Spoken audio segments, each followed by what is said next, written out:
Welcome to my Asshole Podcast. Let's get into it.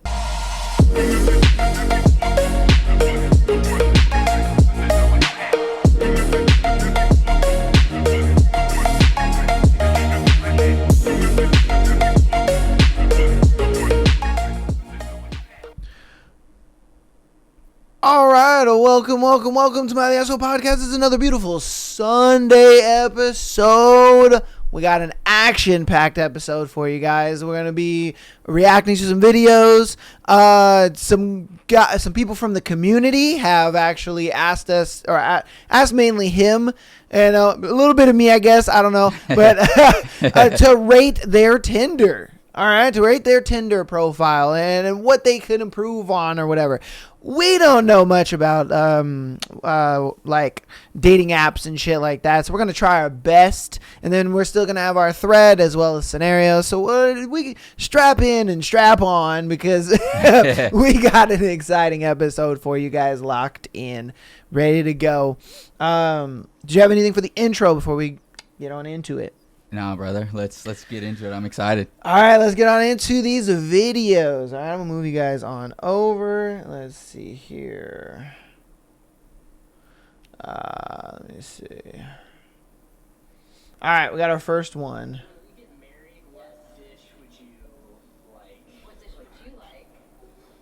Should we say on the count of three? 1, 2, 3. Fettuccine.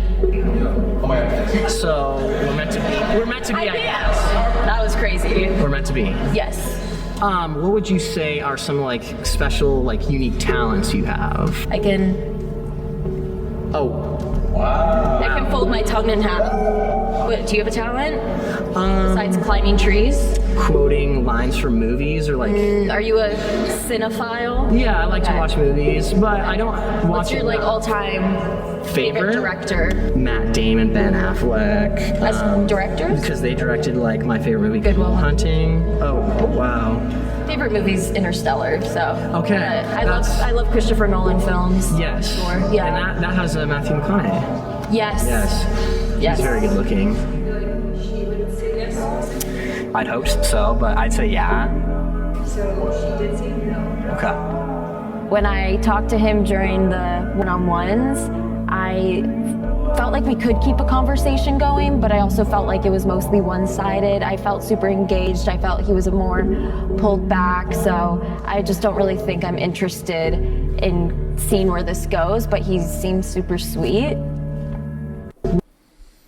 All right, based off that video, what you thinking? I think that's a classic case of self-sabotage where things were going really, really well, and she got scared of that, and so she put it into her mind as to like, yeah, dude, I before this like really hurts, I'm gonna fuck this up from the beginning, so that way I don't gotta deal with anything that may come in the future, you know. Damn. My initial reaction to this is, God fucking damn it, dude. Like, why does shit like that happen where it's like things go so fucking well?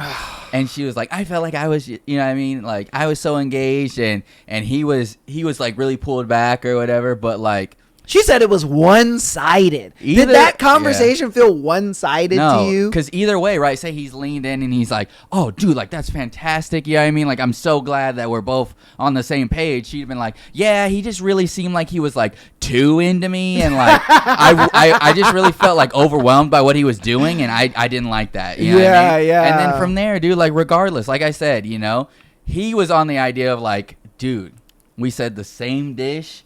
She could pick out the movies I was gonna say just based on the directors I quoted in the beginning, and then it was like a match made in heaven, you know. And then on her side, she's like, "Yeah, dude, this seems too perfect. I have to fuck this up." It reminds me of the meme where it's like that guy that fucking is like riding a bike and he puts his stick in his own fucking wheel. Oh, and then he's like, fucking bike or some shit like that. You know what I mean? And I'm like, dude, what the fuck is going on here? You know? Like, that's what that reminded me of. Hopefully she stays single doing shit like that. So man, bro, because that's crazy. That's dude. fucked up. Oh man, yeah. Oh, dude. When I saw that, I was just like, what the fuck? you know, because the person that sent it in to me, they were just like, you know, what do you think of this? And I'm just like, on my first initial, I was just like, yo, okay, wait, it seems like shit's moving. It's doing. And then she's just like, oh yeah, I'm just not interested in that. And to me, I'm just like, did you feel like you could do better than that? Yeah, and you know what I mean, like you just for some, because you got to realize, like, there's behind him there's a bunch of other guys. Yeah, you know what I mean. And so I'm thinking in my head that she's just like, oh my god, this guy is super great and fantastic, but are the other guys even more fantastic? Are they even better? That's a good point. You know what I mean? That's and that's what stuck out to me at first. Like, it wasn't just him. It's like she looks at it like, this guy's amazing, but what about those guys? Or maybe there's a guy that she had like this initial just like physical attraction to. Like, he was just you know, an immediate physical attraction for her, but she hasn't got to talk to her yet. So she's just like, this guy is fantastic and amazing, but I haven't got to talk to him yet.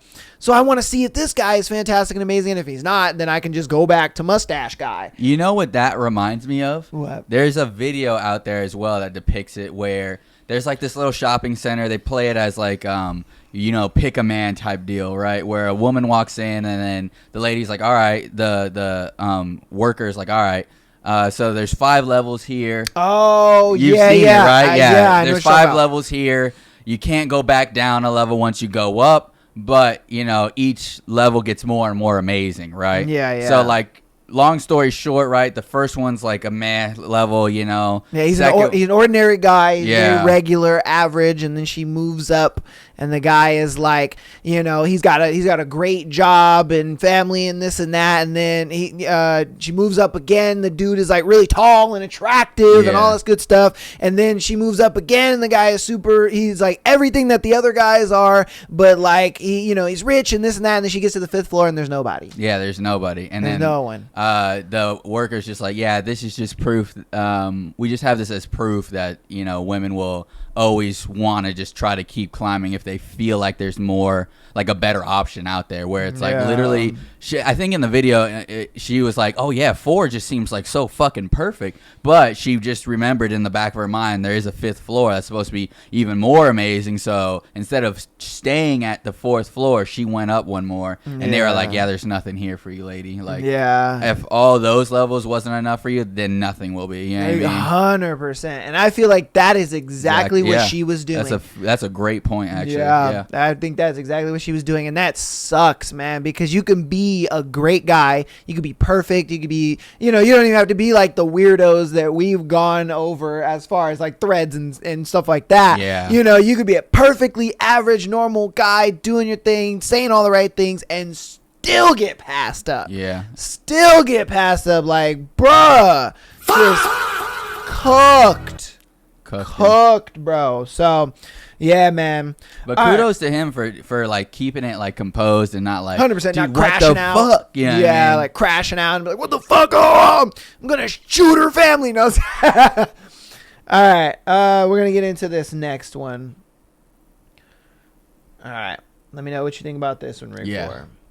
I think this year I really want to like focus more on like doing my own thing and not being together all the time, because I want you to miss me more too. I think it's just like really healthy in a relationship to not be together 24/7. So I think that's one of my goals, just spend less time together. I think this. So what do you think about that?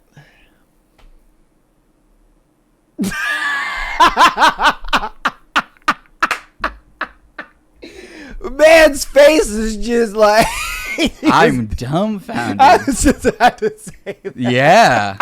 Holy shit. Like, bro, she practically said, I am going to cheat on you to his face, bro. I mean, okay, like I said, I'm not going to say anything. Like, give your full, Nah, yeah. I mean, that's pretty accurate. Like, you can totally tell by the body language, right? She's looking into the camera, smiling. She's like, this is going to be so great. And then he's like, what the fuck? Yeah. Yo, what does she mean? And it's very clear. I don't know who posted this, if she posted it or he posted it. And then obviously this is a repost because, they're saying she straight up told him. But I guarantee they're not together anymore. That's a 100%. guarantee for sure. 100%. And it's just crazy how, damn, bro, like she legitimately was like, if I frame this correctly, I can just get fucked by anyone. Yeah, and then I'll he'll be just come fine. back. Yeah, he'll be fine with it. Everything's hunky dory. Everything's hunky dory, dude. And it's crazy that like, she's essentially playing like the home base kind of like game where it's like, I have like a home base here where if I just play my cards right, I can always come back to the safety. But then if I want to go out and have fun, do whatever, I can just do that and be like, oh, you know what, dude? Like, fucking Jeff down the road really liked me and he was a little creepy. Like, can you protect me from him? Because, you know, he's just really weird, even though I was really throwing it at him or some shit, you know? Yeah, like, yeah. And then homeboy is sitting there just like, nah, man, your girl was fucking throwing ass at me at the bar and didn't let me fuck. And he's like, wait, what? And in that moment, as a man, you're just like, wait a minute, do I like defend my girl or do I believe this dude? Because obviously it's like you kind of want to believe your girl over the dude, but at the same time it's like nigga wouldn't be crashing out like this if it wasn't true. Right. He wouldn't be in front of my house talking about, yo, what the fuck, Stacy? Yeah. You know, you was throwing all that ass at me and then you didn't let me smash. Like, what the fuck? So it's like you're putting a rock in a hard place and you're sitting there thinking to yourself, just contemplating every life decision you've made with this woman. You're just like, what the fuck is going on here? Like, is what I'm doing like right? You know, like I know I would be dumbfounded. I'd be sitting there thinking to myself, just like, huh? Like, Mark, what the fuck, man? Like, is this true? Like, what the fuck is going on? And she's obviously, no, it's not true. Oh. So, dude.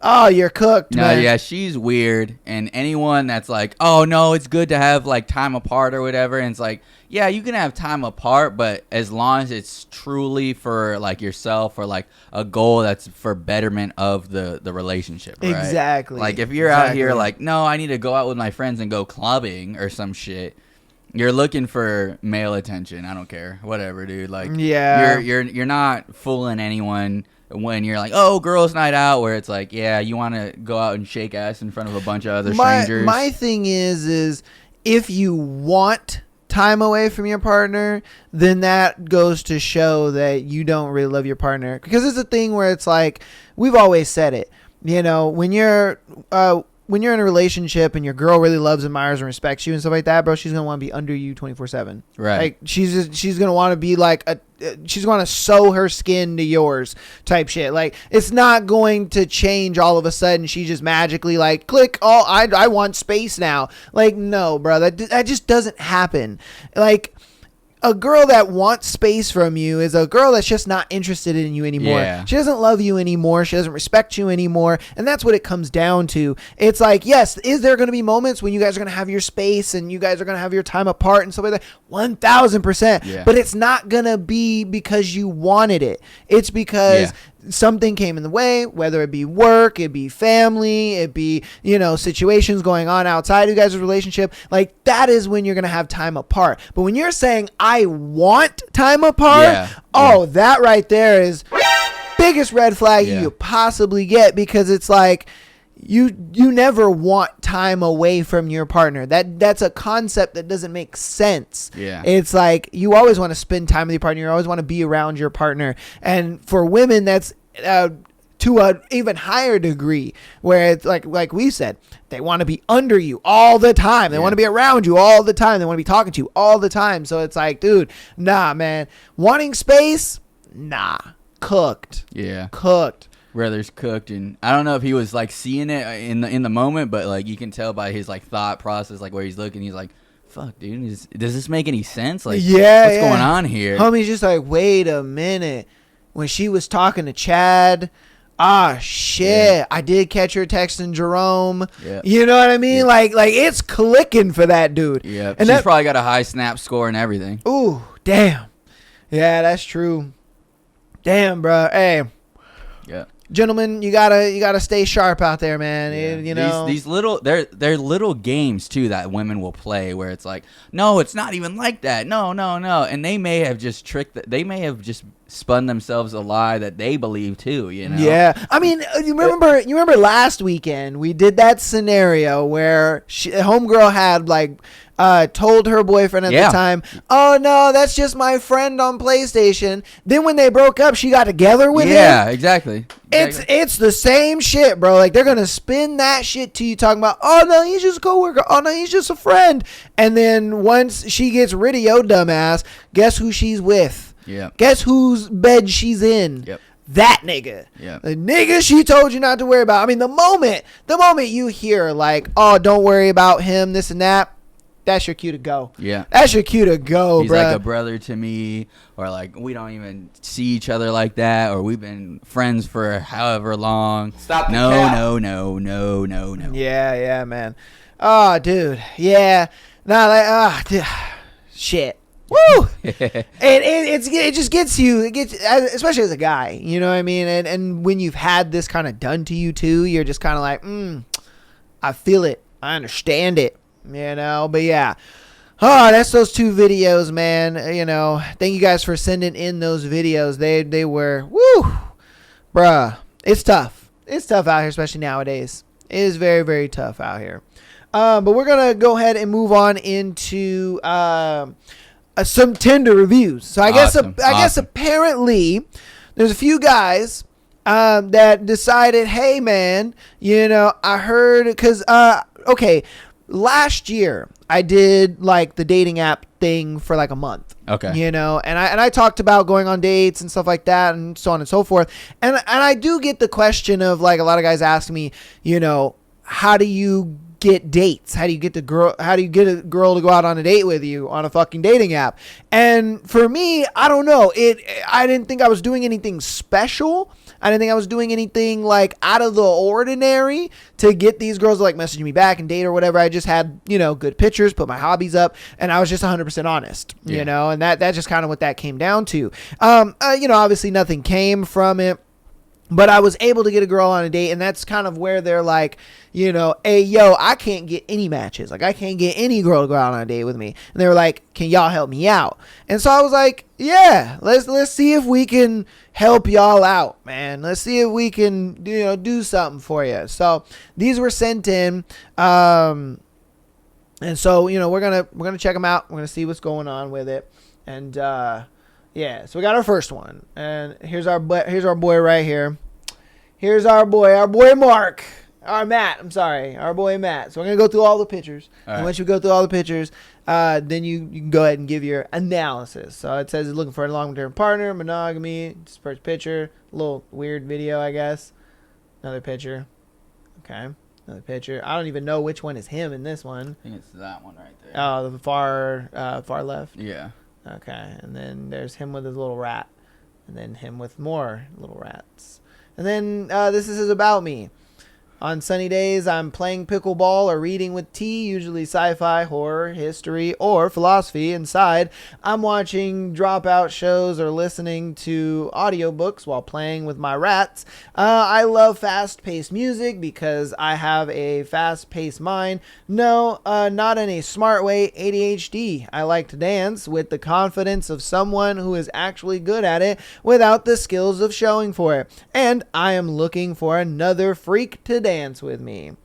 These are some of his likes. They say, or I guess his prompts, if you will. On dating apps, they have prompts where it kind of it's like conversational starters or icebreakers, if you will. So, you know, these are a few of his. The weirdest food he's eaten is a chicken heart from a Brazilian steakhouse in Brazil, very chewy, or oysters.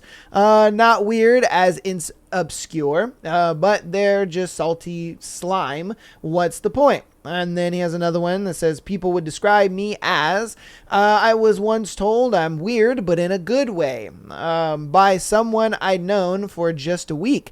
It's been wandering around in my mind palace ever since. All right. And then he has another one where he says, If I had 20 minutes left to live, I would probably freak the hell out and scream my head off about it until I drop dead. How do I know I have exactly 20 minutes left? That's insane. Then he kind of goes into more of just he doesn't want children. He has a bachelor's degree. His communication style is in person. And then these are just more things that, obviously is filled out on his profile. He works out often, drinking on special occasions. He's not a smoker. He doesn't have pets. His interests, museums, concerts, jazz, funk music, electric music, dancing, mindfulness, Dungeons and Dragons, pro-choice. He's LGBTQIA plus positive, and I guess he likes a band called Jahara. All right. So that's the profile there. I made sure to read everything out for everybody that is listening and the audio listeners out there. Right. So, yeah, go ahead and, give your, I guess, honest thoughts, comments. Okay. concerns. Yeah. So, honestly, from my perspective. And I haven't gone through this either. So, this is my first time seeing this, reading this too. Okay. So, yeah. Sounds good. Yeah, we're both going in blind. So, yeah, honestly. Is that Star Wars? Yeah, he's got a Star Wars collection up there. Yeah. I was gonna say honestly, you're slimming down your chances, but I mean that's important, I guess, for when your like selection process. It's important for when you're trying to attract the right woman or whoever you're trying to attract. Sorry. My thing is right, like I'm at a loss for words because I'm not exactly sure what he's looking for as far as a review, right? Yeah. I don't know either. He was just like, what could help me get more matches? What could help you get more matches? Yeah. Like, what could he change on his profile that would help him get more matches? I mean, so it's one of those things where, right, like as a photographer, the idea that first comes to mind is like a picture's worth 1,000 words, right? Videos speak those 1,000 words, And so for yourself here, like I said, it looks like you're trying to attract a very particular woman because you want someone, I would suppose you want someone with similar taste of like Star Wars, whatever those plushies are, Dungeons and Dragons, things of that nature, right? I feel like you'd have better luck doing your hobbies and finding a woman that's already doing your hobbies. Facts. Versus posting it online and hoping however many users that are going through it, especially if it's like a swipe right kind of deal where like the first thing they see is you and then they have to squint their eyes to see Star Wars, those fucking plushies and, whatever the case may be, right? Yeah. And so... just from my perspective, I would say your first picture should be your most interesting picture. Just so that way they have a hook. Because if you look at it this way, right? Think of your favorite celebrity, right? Like, I don't fucking know. Let's just take like, Zac Efron, right? If he was just standing in a white room and like it was just him in different angles. On his like dating profile, right? Aside from him being Zac Efron, most people would be like, this motherfucker's just good looking but boring. You know what I mean? Like, why do you have so many pictures where it's like, him being Zac Efron and having more things to do, right? He's more likely to have more interesting pictures on his profile aside from being handsome, right? So for yourself, right? I say that because you're not like a bad looking dude or anything like that. You just need to have more to you than just like, your rats, dancing, music, and then whatever this first fucking picture is. You know what I mean? Yeah. If it's fucking you at like, if you do like Dungeons and Dragons, like, I don't know if they have tournaments for that. No, yeah, technically no. I don't think so, right? No. But like, yeah, if you do like large get-togethers for that kind of stuff, or you like have a video of you like going out and dancing like a person that is really good at it, like you say, right? Like I would say put that shit up first. You know what I mean? Yeah. Because if you're looking for someone that's matching that kind of energy, you're gonna want them to be able to get to that kind of energy as quickly as possible. You know what I mean? Yeah. So like you like just going fucking crazy or whatever the case may be, showing, like I said, you want the first side of you to be the most interesting, and then from there they can dive deeper. Is what I'm getting at. You know? All right, man. Look, I'm gonna be a little harsher. Okay. I think the Rig 4 was holding back his power level. If I'm being honest with you, but I'm going Super Saiyan 4 on your ass, man. Look, dude, you look like a serial killer. All right, bro. I ain't gonna lie to you, man. You look like a fucking serial killer. I ain't gonna cap. And I get that. You know, not everybody is gonna be like handsome and shit like that and whatever. You know, I'm not the most handsomest guy. You know what I mean? And so that's fine. My thing is, look. You should be that long hair, bro, that you got. Cut that shit, bro. No girl wants that long, you know, thin ass hair and stuff like that, bro. Nobody wants that anymore. All right, get a good haircut or just go bald. You know what I mean? Go bald, grow a little beard. If you can't grow a beard, that's okay. Style your hair a little bit. You know, it doesn't cost that much to go like to a super cuts or go to, you know, a barber or whatever and get a good haircut. Get something that fits your face. Get something that frames your face very well. It's not that hard. All right. Another thing, showing your interests is great, but don't make your interests your entire personality. Let them figure things out about you. You never want to be that person that just gives it all up front. You know what I mean? Like, oh, this is all of me right here. There you go, buddy. All up front. That overwhelms a girl, and that just kind of makes her feel like, you know, there's nothing intriguing. There's nothing that keeps me wanting to talk to him, or there's nothing that I'm thinking like, I wonder if he likes this. I wonder if he does that. You know what I mean? Like, women are masters of intrigue. They love when things intrigue them. It's why they're most, I would say, compared to the cat. They love being curious. They love when a guy gives them that stake of curiosity, and they're like, you know, dang, you know what I mean? And so that's why I say, like, strip back a lot of, like, look, dude, music, you don't need to say that you like music. You really don't. Dancing, let them figure that out on the first date.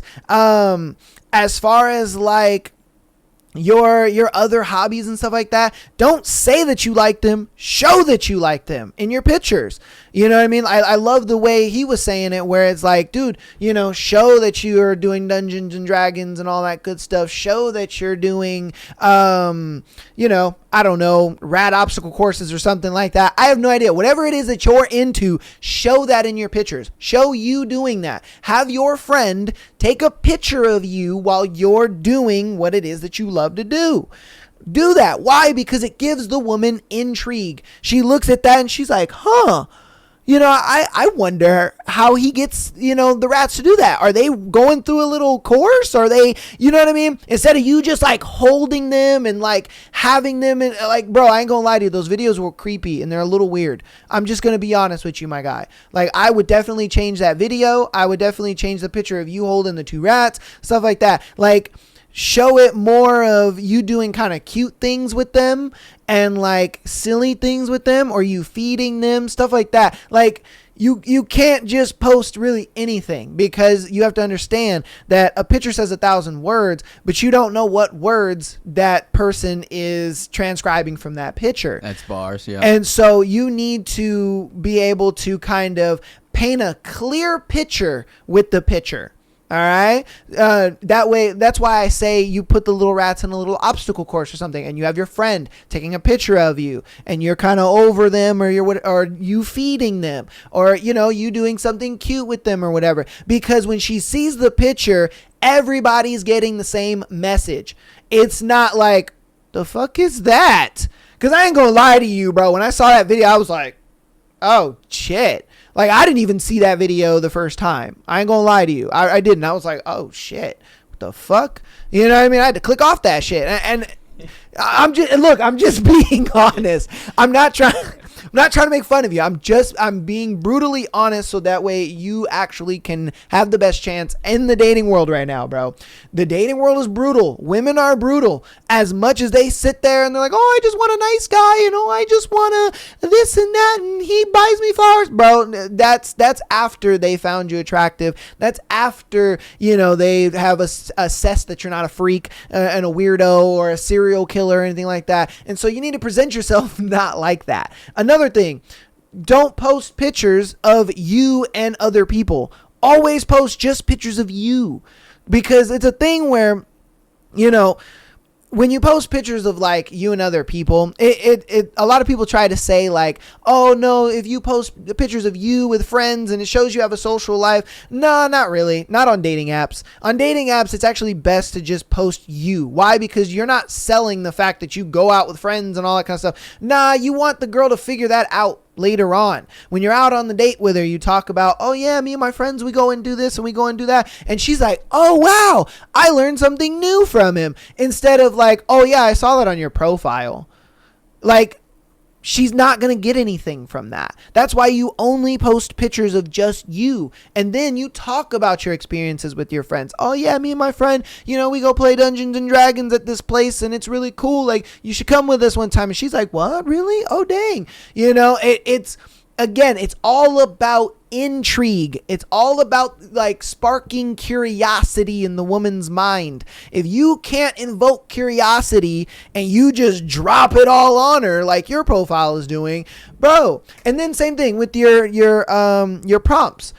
Dude, keep them short and sweet, my guy. Short and sweet. Like, honestly, don't even go bigger than 7 words on your prompts. The reason being is because it has intrigue. You always want to be invoking a question or invoking like, a thought process when you're doing those prompts. You always want her to kind of like be almost wanting, like, say if she does like you and she likes a prompt, it's mainly going to be a prompt where it's just like, oh, the craziest thing that I've ever eaten, like you had said.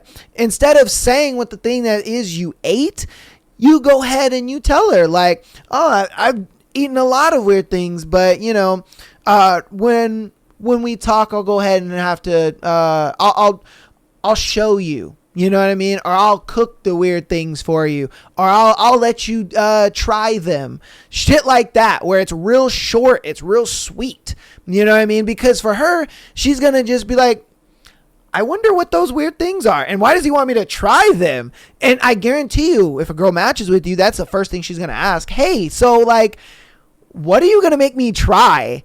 You know what I mean? It's that intrigue that got her through the door. And once it got her through the door, now you're in there. Now you can be like, oh, hey, how about we like set up a little thing, we meet up and I have you try a few things. And they're just like, no, I don't know. No. It's like, all right, here, I'll give you one of them. And you tell them the chicken hearts or you tell them the frog legs or whatever. You know what I mean? You tell them one. And you're just like, you'll have to come on the date to see the other two. You know what I mean? Intrigue, my guy. It's all about intrigue. So Yeah. to wrap it all up, you need to get a haircut. All right, man. The whole thin, long hair thing, nah, we ain't doing that no more. It's very inexpensive to go to a place to get a haircut. Okay, you can get a haircut. You got a good face, you know what I mean. You can get a good, decent haircut. Get a haircut.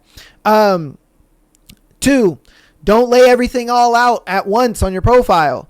Let there be some intrigue. 3, let your pictures state very clearly what it is that you're trying to do. You know what I mean? If you like rats and all that kind of stuff, that's fine. That's okay. There's a lot of girls that like little rats and, guinea pigs and shit like that. There's a lot of girls that like that stuff, but make the pictures cute, like you're doing something with them, this and that.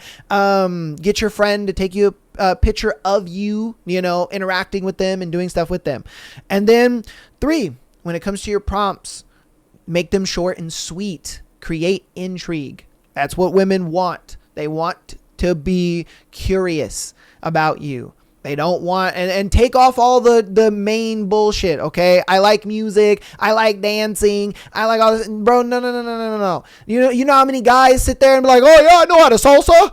Yeah, I know how to fucking bust a move. You want to go to a dance class with me? Like, bro, the amount of times they deal with that shit, nobody cares. Oh, yeah, I like that kind of music, too. I'm a Post Malone fan as well. Bro, nobody cares about that shit. Fuck off with all that. Like the amount of times girls get, I like music too, it's through the roof. That bores them. They don't care anymore. Like, the fact that you don't have it on your profile probably will be enough for her to be like, wow, okay.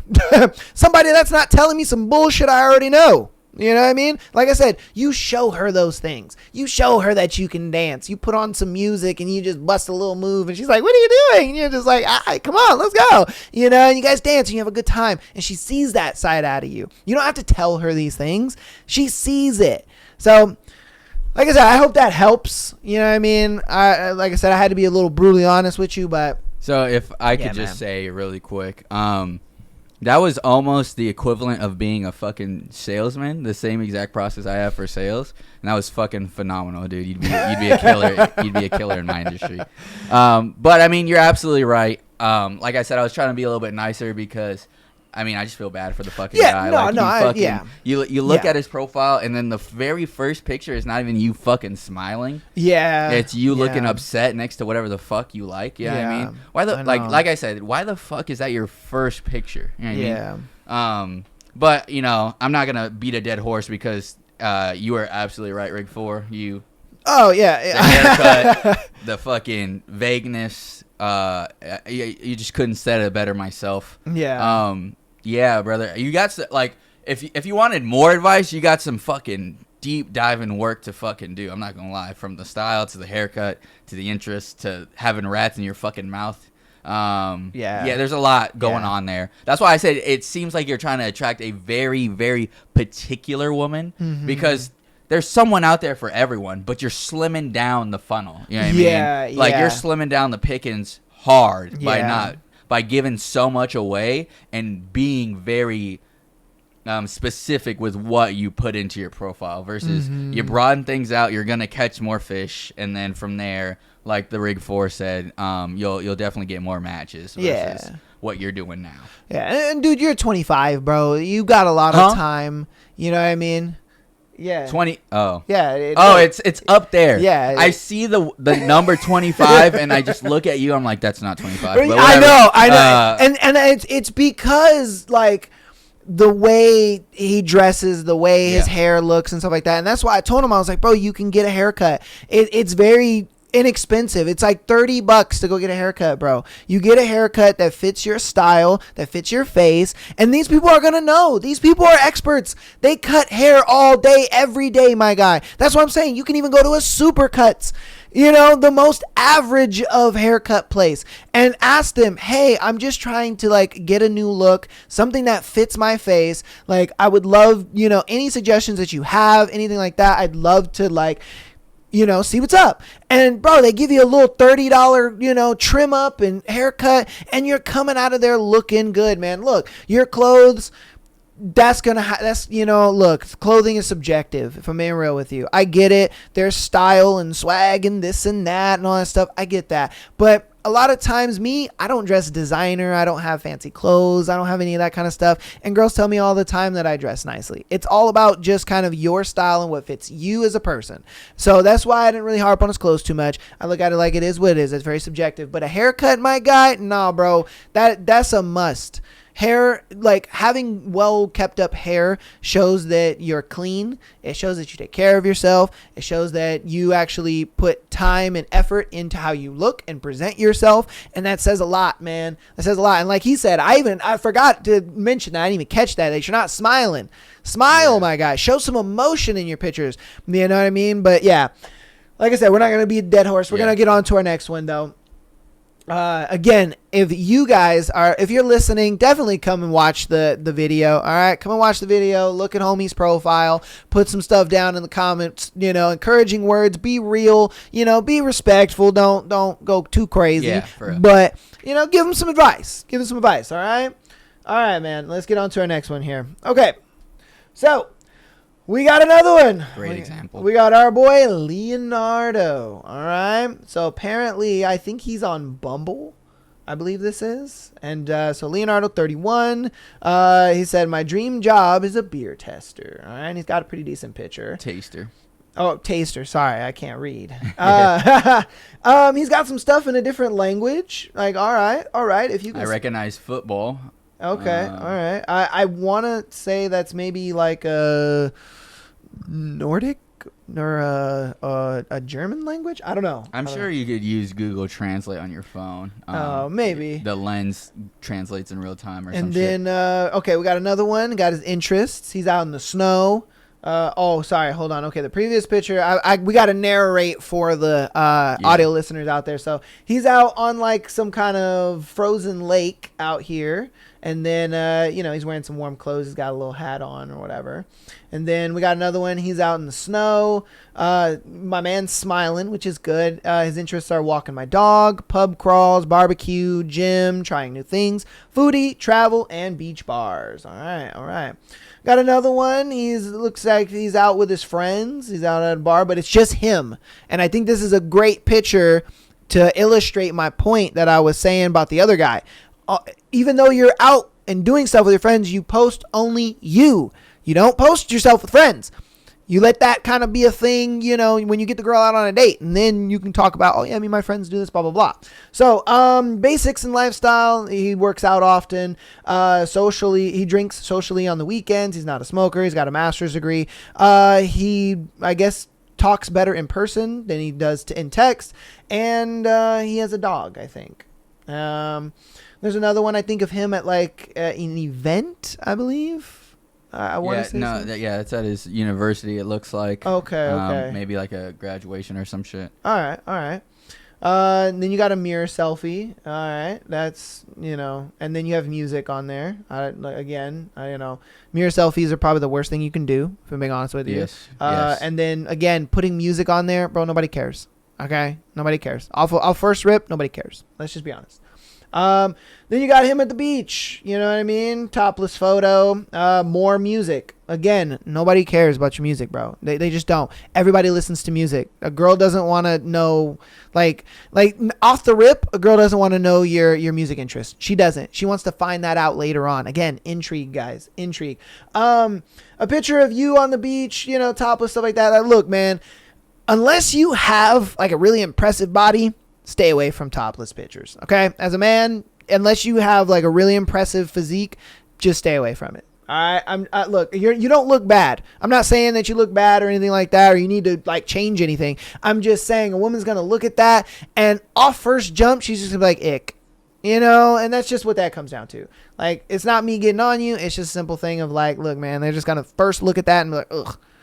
All right, what do you think, Rig 4, off of our boy Leonardo's picture? So yeah, Leonardo. What was the initial fucking Reddit post? It says, I know the bar is hot in Sweden.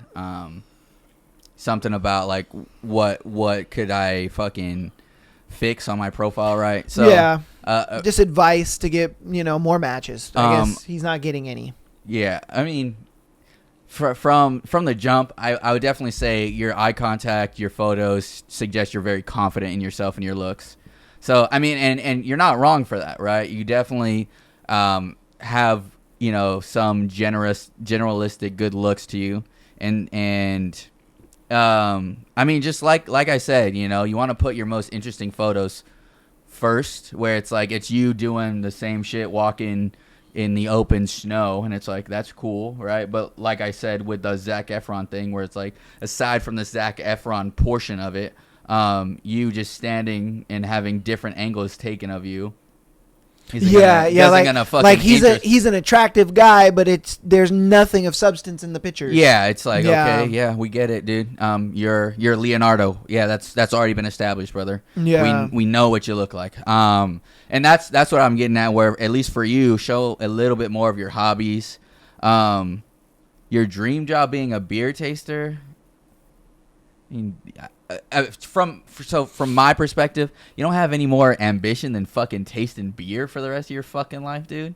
Yeah, I mean, like, so I don't know how many women are like, dude, my dream husband tastes beer for fucking, Yeah. for Yeah. a dream job, and it's Yeah. like, look, dude, I'm not saying don't have your dream job. What I mean is, if you're gonna advertise it, you gotta advertise the end goal of like whatever success is tied to that, beer tasting itself, I mean, I go out every fucking weekend and taste beer. I'm not gonna fucking do that as my job, like that's also not really gonna get me anywhere, right? Even if I was paid to do it. So like that's what I'm getting at, where it's like, all right, brother, look, as far as like the Ricka said before, you put in more vagueness, or you put in, like, it's like the example of like when people ask you like, what do you do for work, you can tell them what you do, or you can generalize it and like, I fucking help people make financial decisions for the rest of their life. You know what I mean? You're like, what the fuck does that mean? So you're like an accountant or something? Well, you'll have to figure that out when we talk, Same thing for you. Can you like flip through these pictures really quick again? Yeah, in another language, pub crawls, barbecue, non-smoker. Yeah, master's degree. Okay, university. Yeah, so that's like another thing too. Like you have a master's degree and your dream job is beer tasting. Did you fucking go to school for beer tasting, or what the fuck's that about? And then there's just a few things that I would personally do, right? Me personally, like the Ricka said, if you're gonna post yourself like shirtless or at the beach or whatever, right?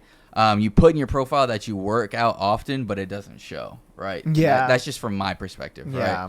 right? I'm not tooting my own horn, but like I've definitely been compared to like Venom, you know what I mean? And not in size, and necessarily in size, but in shape. Does that make sense? So it's like those kind of things will be apparent when you actually consistently work out and eat right and whatever, right?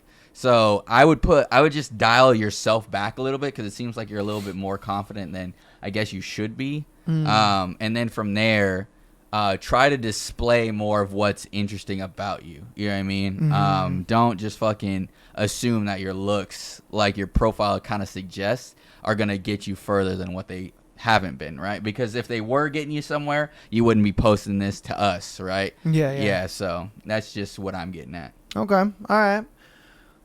Like, I'm probably, my advice is probably going to overlap a lot of yours, but maybe in a little different ways. But, we'll take it from the top. Look, I truly think we'll start with your first one. When you say my dream job is, okay, for women, they don't care.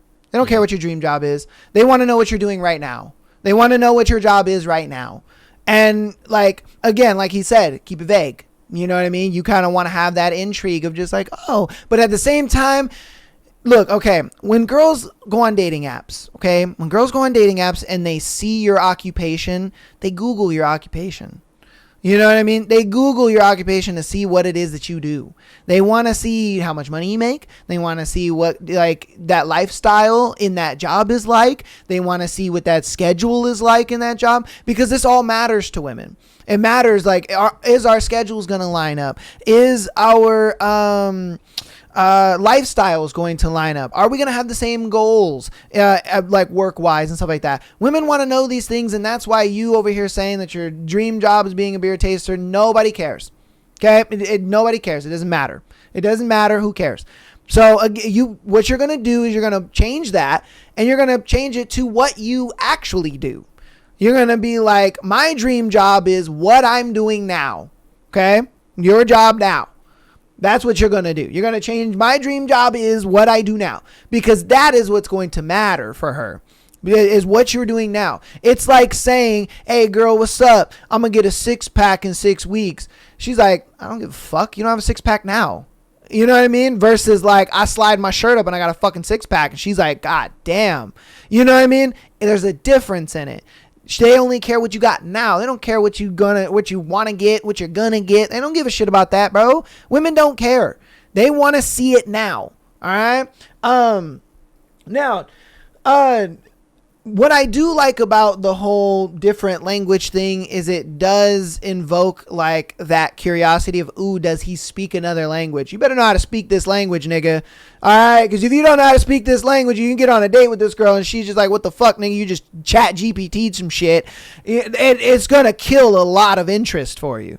All right, it is. It's going to kill a lot of fucking interest for you. You better know how to speak that language. But that overall, though, I give it a W. I won't lie to you. I do give it a W. Now, you talk about having a dog, but where the fuck is this dog, nigga? It's in the last picture. Is it in the last one? Let me see. At the bottom there. I think that's his dog. Okay. Or whatever that animal is. Okay, you can't even fucking see it. Yeah. Fantastic. Yeah. Even more to my point. Where's the dog, bro? Yeah. Where's the nobody like he's got a keen eye and he's looking out for things because he's actually trying to analyze your profile. A woman though, all she saw was your flabby ass on the fucking beach. Yeah. That's it, bro. She didn't see a dog. You gotta show the dog. Have a picture of you and your dog side by side. Have a professional picture done. Have your friend take a picture. Your mom, I don't give a shit. Have somebody take a picture of you and your dog. Have a video if you can do videos. If you can't do videos, that's fine. Do a picture of you playing with your dog. You walking your dog. Like, women want to see these things. They don't want to be told these things. Women are like, we've gotten into a world nowadays where, you know, women used to be, it's all about, you know, what they hear and what you say. Nowadays, bro, modern women don't give a fuck about what you got to say or what they're reading on, you know what I mean? They don't care about that anymore. They want to see it. They want to see it. They want to be in it with you. They want you to walk them through that experience, all of that. So if you enjoy walking your dog and you got a dog and all that kind of stuff, then yes, do that. Bro, also, you're a foodie. Where's the food, nigga? Where's the food? Where's the barbecue? I don't see any food. I don't see anything. Like, you're a foodie. Great. Fantastic. So is everybody else. You know what I mean? Again, waste of time. Travel's a good one. Beach bars, who cares? Trying new things, so is everybody else. Dude, a lot of your interests are shit that every other man has on his profile. Yeah. There's nothing unique to you at all except for like your dog. And the only reason I say that is because, you know, not everybody, you know, has a dog, or not everybody likes dogs. Not everybody is an animal person, whatever. So I do give you brownie points, but it's like half brownie points because, you know, so like me personally, I don't have an animal, you know what I mean? But you do. And so if we were both, you know, trying to vie attention from a woman who is an animal lover, she'd probably choose you over me. You see what I mean? Like, that is something significant. But this whole pub crawl thing, the barbecue and the gym and trying new things and travels and beach bars, bro, they don't care for that. That's not going to be something that makes her choose you over other guys. Every guy travels. Every guy goes to bars. Right. Every guy wants to try something new. Every dude says they're in the gym. Like, bro, choose things that are more tailored to you specifically, that make you stand out. It's not just this generic crap that you got going on. Especially because on the page where it's listed, you have not a single one of those depicted. Like, what are you doing in this photo? Yeah. Where you're listing your interests, but you're not doing not a single one of those interests in this photo. Right? Yeah. I don't know what you're doing. If you're on a hike, if you're walking your dog, whatever the fucking case may be. So yeah. So it's like, dude, you're not showing these interests. They're like, oh, those are interests, but like, I don't see you doing any of these things. It's like a guy that's trying to date an athletic girl and he's just like, oh yeah, I love hikes. Hikes are amazing. And then they finally go out on a date and this nigga's like, oh fuck, is this almost done? And she's like, I thought you liked hikes. You know what I mean? And I guarantee you, the next time she gets up on the dating apps, if a guy doesn't have hiking in his fucking pictures, she's not picking you, bro. Yeah. You know what I mean? And that's just the way it is. So again, tailor your interests. Now, you have count them, 2 slides of music.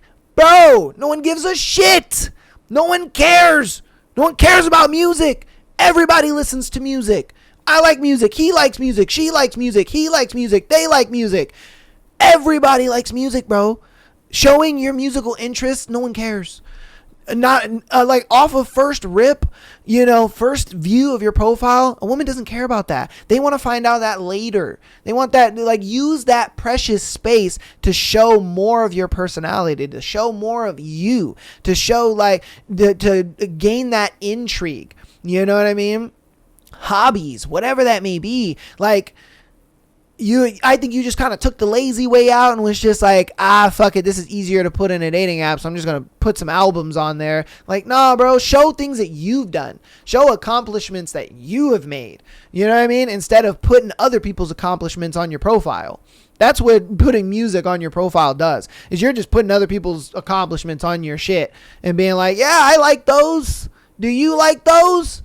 Like, that's not attractive. That's not attractive to a woman. And a woman is not going to see that and be like, yum, he likes Avenged Sevenfold. Just like the other 3.5 million other men that love Avenged Sevenfold. Bro, come on, man. Like, you're not really standing out. You got to stand out on these dating apps. You have to show things that are interesting to you, your hobbies to you, things that you're good at. Because what is a thing that women say that they love to see a guy doing? They love when they see that you're ambitious and good at what you enjoy doing. They love that shit. If you're really good at building things, they love to just watch you being good at building things. That shit's hot. If you're good at being a maintenance man or whatever and you can fix shit, they love watching you fix shit. They love to see you good at what you're good at, man. And you showed none of that here. Yes. Yeah. None of that. Yeah. They're like, the fuck does this dude do all day? Does he just drink beer and go to work? Because that's all you're saying. All you're saying to a girl is, hi, I'm Leonardo. I'm 31, and all I do is drink and walk my dog that you've never seen. That may or may not exist. So it's like, dude, you got to show a little more personality. You got to show a little more of your interest. Things that are unique to you. You guys are kind of missing it here. Yeah, I would say it's almost as if it's one of those... It's like when you go up for like a job interview or some shit where you list all your accomplishments, or it's like, all right, well, like, tell me a little bit about, it's on your resume here. It says, tell me a little bit about the time you were in a leadership role and you fucking, you impacted your team or something. And you're like, well, no. It's like they asked that question and you were just like, walking my dog, beer pubs, barbecue. And they're like, what? That's not what I asked. I asked for a time that you had leadership. And you're just like, trying new things, dude. Yeah. A Google Schmagenfargen. Yeah. Like, bro, that's not what the women are asking. That's a great analogy. Yeah. That's a fucking great analogy. These women are like, hey, show me a time that you had leadership skills. And you're just like, walking my dog, dude. Yeah. Trying new things. Avenged Sevenfold. And they're like, I didn't fucking ask that. Yeah. Like, what? I want to know, what my future's going to look like with you. Yeah. I want to know, where we're going to go in the future if this turns into something. Yeah. I want to know that you got a stable, lifestyle. If your lifestyle fits my lifestyle. Like, dude. But yeah. No, that's a good one. I don't know. Yeah, for me personally, it's just like you said, and this is not to beat a dead horse or anything, but it's at the same time, it has to be harped on, because at the same time you're over here you have all these interests listed, and then, brother, I mean, how many other people that like fucking barbecue, right? This is all very basic shit. It's very arbitrary. It's not like you go to any one of these places and then you're the only one there. Fucking everyone's there. She's like, what? You're taking me to a barbecue? No one's ever done that. No one's ever. Oh my God. You know what I mean? Yeah. Trying new things? Wow. I never thought of that. Yeah. Fucking the same thing with the dog. It's like, damn, dude, I have my own fucking dog. What? Who gives a shit about, you know what I mean? If you're not doing something interesting where it's like, I have recordings of my PRs at the gym, you know what I mean? And that's I don't post those anywhere, but it's like, if you go to the gym, you should have some type of physical, some accountability for that kind of shit. You know what I mean? Whether it's you running, it's you being out with friends, being active, stuff like that. Yeah, 100%. Because that shit will put in a woman's mind, okay, if shit hits the fan, I know what this motherfucker looks like running, or I know what this man looks like pushing himself, or whatever the fucking case may be. You know what I mean? Or you go out with your dog and it's like, all right, this motherfucker have like caring compassion in him because he's taking his dog out or whatever the fuck. You know Yeah, what I it mean? shows Like, you know how to take care of the dog. It's Yeah. not just I have it. Yeah, It's just at home. There's messages behind interest in like what you have going on, right? But for you, you're not displaying any of that shit, dude. Yeah, You're just yeah. like being generic and hoping that it fucking lands somewhere. you Yeah, know?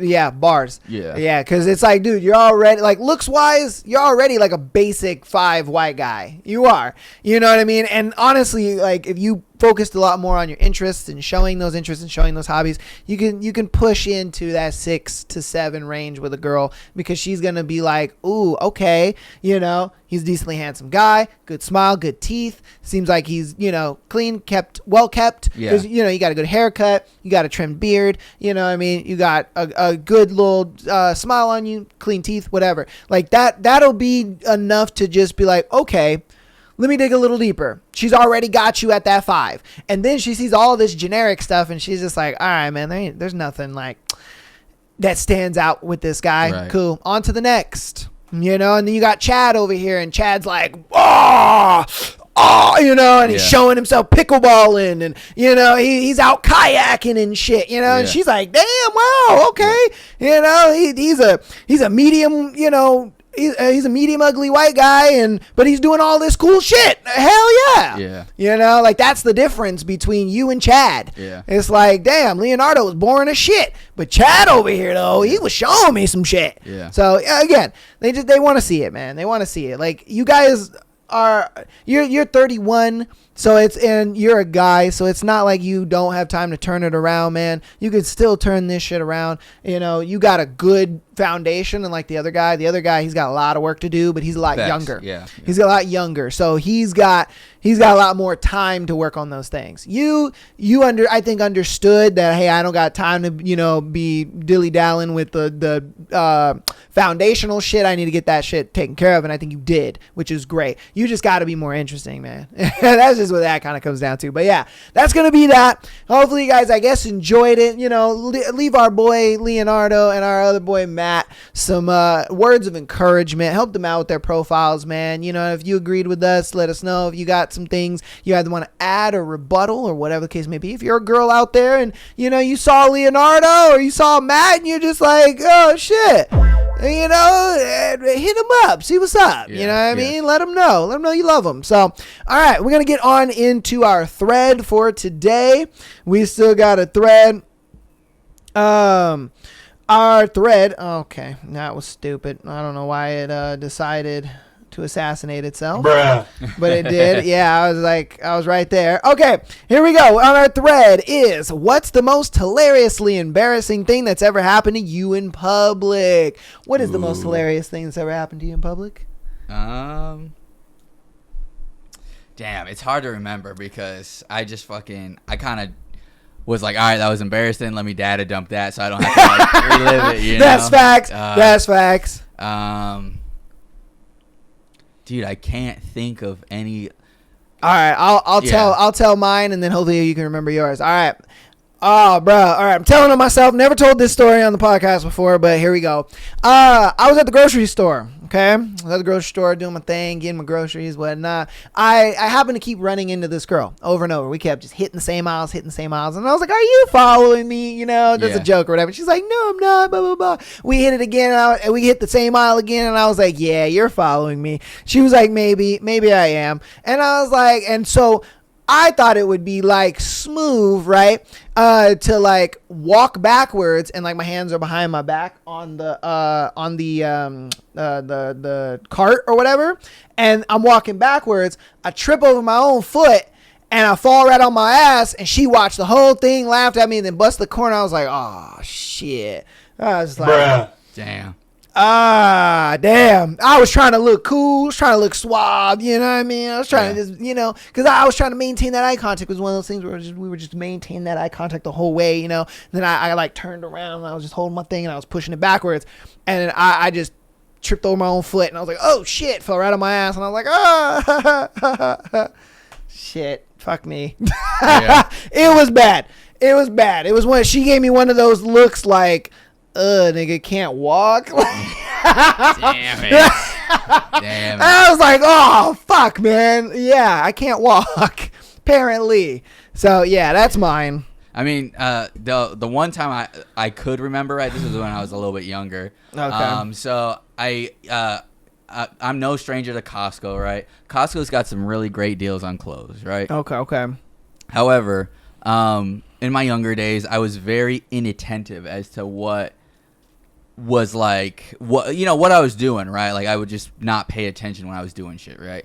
So, like long story short, right? I ended up buying this really sweet jacket, Okay. And I was rocking that shit everywhere, It's like one of those like pilot jackets, you know what I mean? Like, Oh, okay. Yeah. The brown leather. And yeah, the little... brown. It was like a lighter color though, like it Okay. was like a beige, I guess you want to call it, All right, so I was just like rocking that everywhere, and then fucking, I kept getting like a lot of compliments on it too, where like women would be like, dude, that's a really nice jacket, blah blah blah, And then like one day I went to like go zip it up, and I was like, why is the zipper on the left side? Like, what is that? And then my my wife, who was my girlfriend at the time, was like, I think that's a girl jacket. And I was like, no fucking way, dude. So she starts dying in the middle of the store. Oh, and I'm no. like, fuck, get this shit off of me, dude. Yeah. Fuck. Yeah, dude. And you were just like shredding, you can Yeah. tell by the way I move Yeah. my bum. Wore that shit confidently. Yeah. Oh, fuck. But I think the problem was, I think women could tell, and that's why they're like, oh, yeah, it's such a great jacket. You know what I mean? Yeah. They probably thought I was a little fruity or some shit, but Probably. they're like, oh, yeah, that's a great jacket, whatever. And I'm like, Damn. yeah, fucked me up, dude. Damn, bro. Scarred me. I have not worn a leather jacket since. I wouldn't either. No. I wouldn't either. All right, man. That's our embarrassing stories in public. You guys let us know yours down in the comments. Let's get on into today's thread here. Our first one is, I was walking through a high street in London feeling good as the sun was out. A wasp decided to fly in my shorts pocket and I freaked out. I could feel the little fucker buzzing, so in a state of shock and now not wanting to get stung, I began to take off my shorts and wave them around in the air to free the wasp. It was a good day to go commando. Oh, but I had no choice. People across the street must have thought I was just another nutter getting his cock out. What a ride that was. Damn. That's insane. Bro had his dick and berries all out in the streets. Yeah. Bro, at that point, I would have just got stung, bro. Yeah. Like, what the fuck, man? Yeah, especially it's one of those moments where like if you're a grower, oh man, yo shit out there small as fuck, like shit. oh On bro, a cold day, small as fuck, yeah. And he lives in London, so it's probably constantly Oh, cold yeah. and overcast and shit. Damn. There's someone just out there like, you fucking wanker, put your shorts back on. Yeah. And you're like, Get it's your a little wasp. peck out of the street. Yeah, there's oh. a wasp, bro. Yeah, I don't. Yeah, you can't explain that. Yeah, you can't. Unless you bring the dead body. You're like, look, no, it was legitimately in there. But They're like, oi, that's a good story, but I don't believe it. yeah, You're you're a just like- fucking weirdo that don't wear underwear, Yeah. and you carry around a dead a wasp. Yeah. What the fuck's wrong with this Just bloke? so you can show your peck up on the street. God damn. Yeah, you're a Ah. cook, brother. Yeah, bro. Damn. Some people, you gotta understand, just take the fucking L, dude. Crush it Yeah. in your fucking pocket or some shit. You know Exactly. what I mean? Exactly. Kill him or something, dude, because you gotta just, Yeah, man. Yeah. Yeah, Damn. showing your wiener, is a no-go. Cooked, bro. Cooked. All right. What's the most hilariously embarrassing thing that's happened to you in public? When my mom was a high school freshman, she was extremely infuriated with my dad, who was a junior, but she was painfully shy and didn't know he didn't know that she was alive. Her English class was being held outdoors one day. Weather was nice, and she saw my dad on the soccer field lifting the hem of his shirt to wipe his brow. The teacher called her name before loudly saying, "Miss," their mom's name. If you could spare a moment from your busy boy oogling schedule to answer my question, I'm sure Mr. and then his name would be happy to accommodate you after school. he said it's so loud that my dad heard, looked over and smirked while a couple of his buddies laughed. To this day, my mom calls it one of her worst memories. My dad has no recollection of this event. Yeah, because he probably didn't know what the fuck was going on. Yeah. He probably was just like, what the fuck is that girl talking about over there? Like, what the heck? And she's just like, holy shit, homie, like, noticed me. Yeah. That was probably like the How I Met Your Mother type shit. You know what I mean? Like fucking, stop looking at him. And then he's like, damn, she looking at me? Fucking easy. Oh, I'm sorry. Hold up. Wrong one. There you go. And I was like, yeah, this shit's easy. And she's over here mortified. And it's like, yeah, were you going to make a move any other way? You Your know? teacher hooked you up, dude. That's Facts. a fucking blessing. Hey, that was a fucking layup if I've ever seen one. Better than pre-ordering your ass. You know? I mean, technically he did because, he was a junior when she was a freshman. So, when homeboy graduated, he was just like, let me put I graduated, so I got to put my $5 down so I can keep my pre-order. Make payments over time. Yeah, exactly. All right, on to the next one. What's the most hilariously embarrassing thing that's happened to you in public? I was walking alone on the Venice Beach Ocean front walk, and I got shit on by a fucking pelican. From on high, this bucket of pelican shit hit me center mass and knocked me down. I was covered in it. People near me were like, what was that? And this dude goes, holy crap, that's pelican shit. Thankfully, he helped me up and gave me his towel. The next words out of his mouth were, you should play the lottery. Bro, he didn't just get like a little, no, he got a bucket of pelican doo-doo. Like, yo, it hit him so hard, homie fell to the ground. Yeah, and that's... I hope there's not a video of that out there. Dang. Oh, because you're cooked for life. There probably is. You're done. You're cooked for life. Yeah. Known as the man that got hit with a bucket of shit. And not only that, knocked down. You know what I mean? It's one thing. It was like, damn, fuck, dude. But it knocked your ass down. It took you out. And then you're gonna have to try to find a woman that's gonna be like, yeah, he'll defend me in a fight. You're right. No, dude. Ain't you the nigga that got hit by pelican shit? Yeah, this is easy. They're gonna be like, your boyfriend is the pelican shit guy? Yeah. No way. You're cooked. You're cooked, brother. Oh my god. Oh, bro, that's terrible, man. Fuck.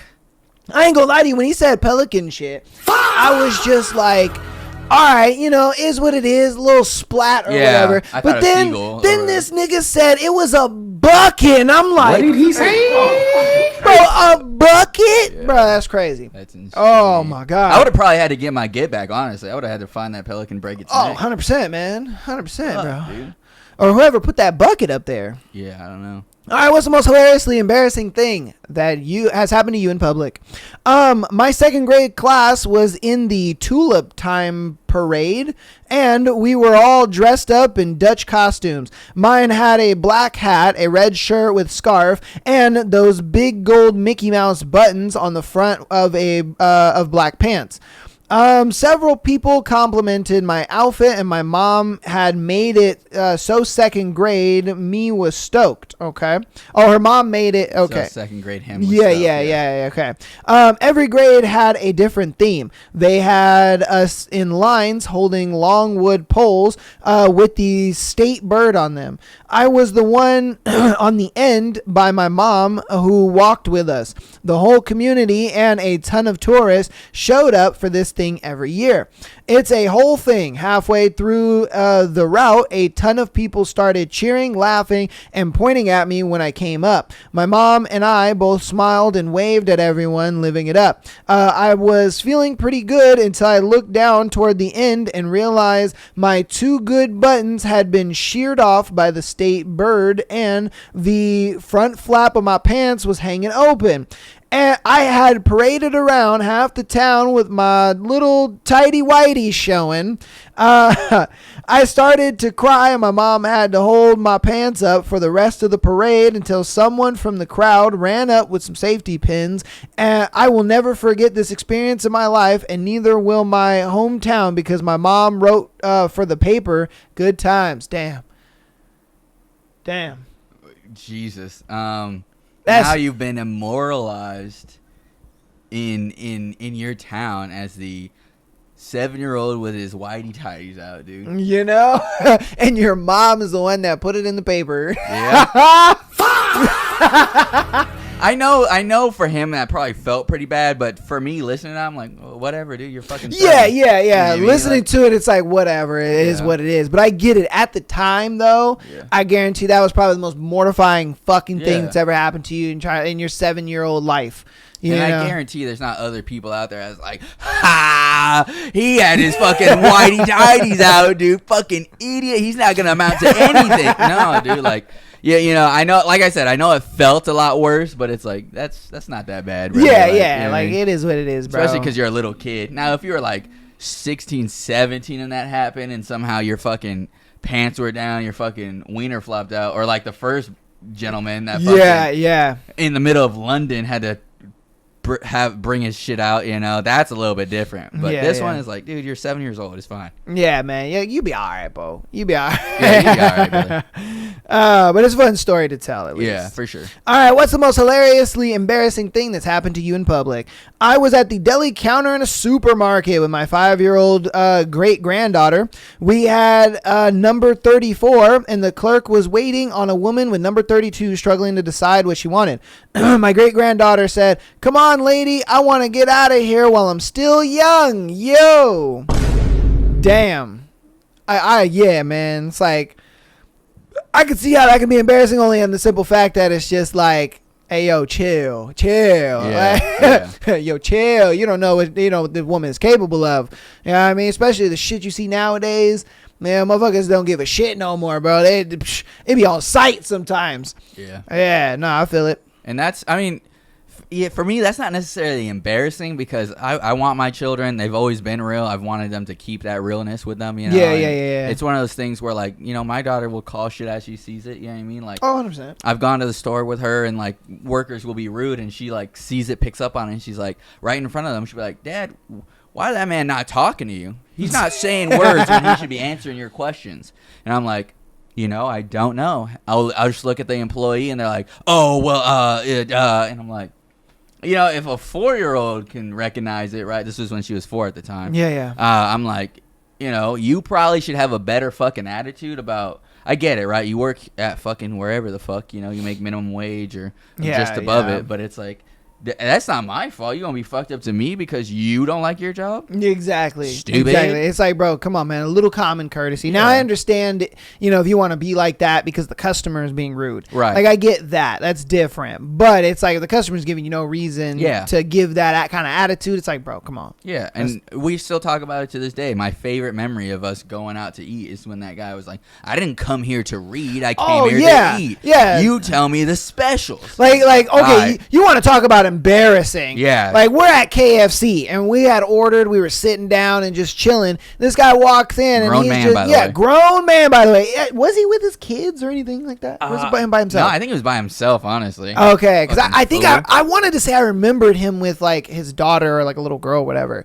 But I could be wrong. But, mind you, he walks in. He walks up to the thing, and he's just like, "Oh, you know, what are your sides?" And the lady, like, points up to them, and he's like, "Can you read them to me? I didn't come here to read. I came here to eat." That is verbatim. Not an exaggeration. That is verbatim. Yeah, and we're like, what the fuck? And this young lady, right, she's probably a teenager, right? Probably about as old as we were. Yeah. And she's like, "What the fuck?" Yeah. Because, like, she's like, "Dude, we got not a lot, but we got a different amount of sides." You know what I mean? Like, you can just see them right there. That's what they are. Yeah, right? like that's why they're displayed up there like that. I guarantee no one goes to his job and like list out everything that you have to offer. Exactly. Like, motherfucker, like you have something for him to read or whatever. Yeah. And then for you to show up at a KFC and you're like, yeah, whatever fucking happens, I'm not fucking reading shit in that bitch.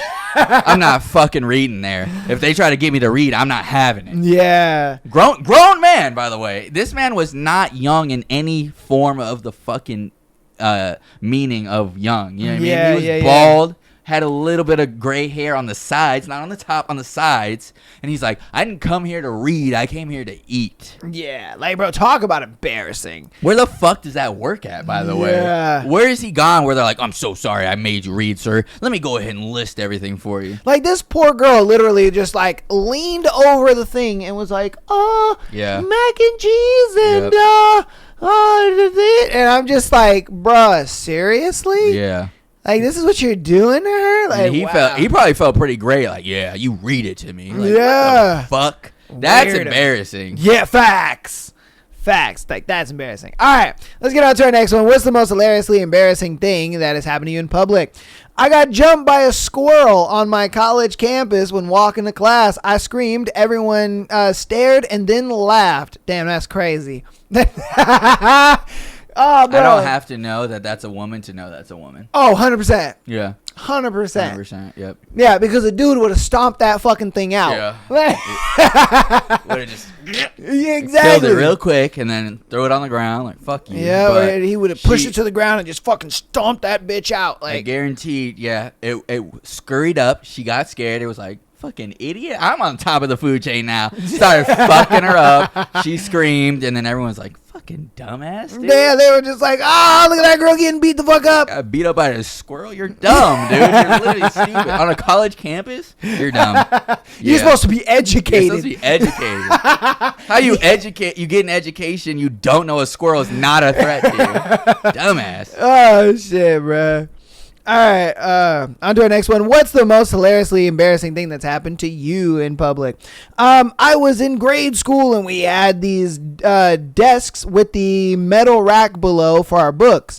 One day in class, I bent over to retrieve one of my books and ripped a massive fart. The entire class, thankfully the teacher wasn't in yet, erupted in uncontrollable laughter, and kids pointed and laughed at me the rest of the day, saying I shit my pants.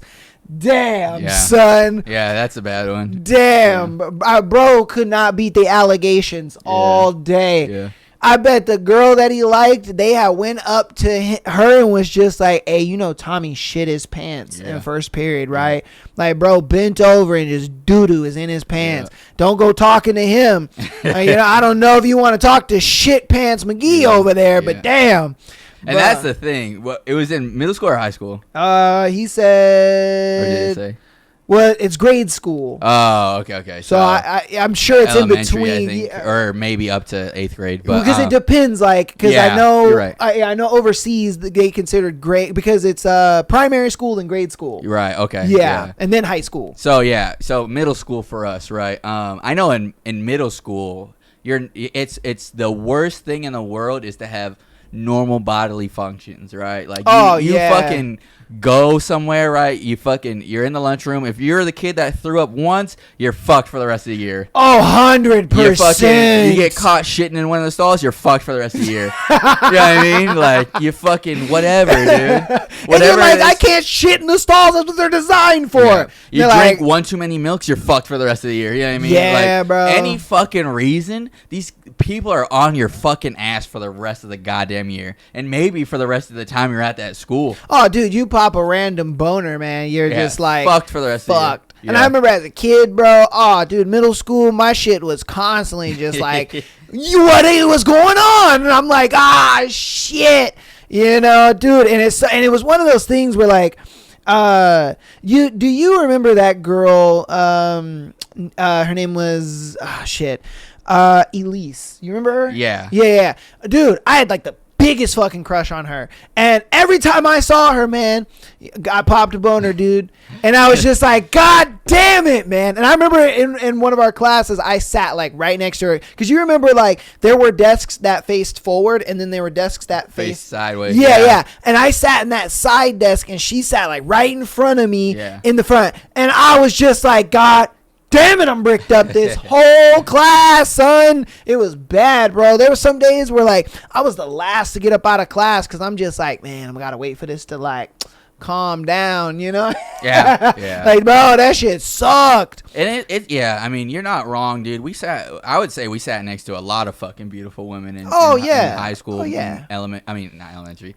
Middle school, right? And that was a problem, dude. You just Yeah, fucking, man. God damn it, dude. And that, like I said, that goes to like what you were saying. You know, any bodily function, bro, and Yeah, you get fuck caught, the bro, life, you're yeah. fucked. Yeah. Oh, it's over, man. Over. Ah, dude. All right, on to our next one. What is the most hilariously embarrassing thing that's ever happened to you in public? I've had a million of mortifying moments, most of them just plain sad, but one of the more lighthearted incidents occurred when I was at tennis lessons in middle school. It was a group lesson with all my friends plus cute boys. We were in line taking turns hitting a ball fed to us by the instructor, who was also young and cute. When it was my turn, I swung really hard trying to impress everyone, but let out a loud squeaky pop of a fart at the same time. My face turned bright red and I couldn't look at anyone in the eyes. Worst part is that for the next hour or so, I was making fart noises with my mouth in an attempt to trick everyone into thinking that the initial noise came from my mouth. I don't know why I was like that. Couldn't get away from everyone thinking that I possibly had skid marks in my underwear. That's crazy. Yeah. That's so crazy. Like we said, you have any bodily function. That's fucked up. And they're like, yep, cooked for life, dude. Yeah, bro, it's fucking- cooked. Yeah. And especially for a girl. Yeah. Especially for a girl. Like, for a dude, it is what it is. Like, we're disgusting and this and that, and we're gross and farting, whatever. But for a girl, that's gotta suck. And then you're just walking around like, no, we're... Like, what are you guys talking about? You know, it's like, like, that is probably the more embarrassing part than the farting. All right, is you're over here just, oh yeah, what you know, guys, what's going on?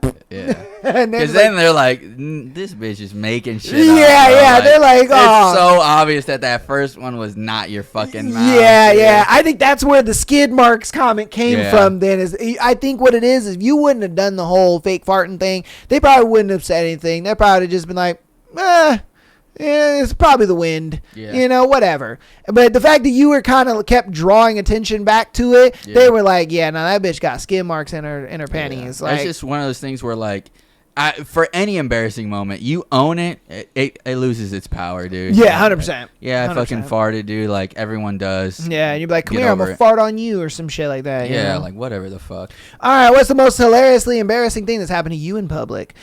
Pissed my pants in the side of a bus or busy highway while forced to do a sobriety check in the middle of the day. I wasn't drunk, I was stone cold sober, but I had food poisoning mid-test. I started to get the dry heaves. My already bursting bladder could take no more and let out. Not cute little tinkles, but a full gusher. The irony is that I was on my way home after testifying in court. Fun day all around. Damn. That's a woman.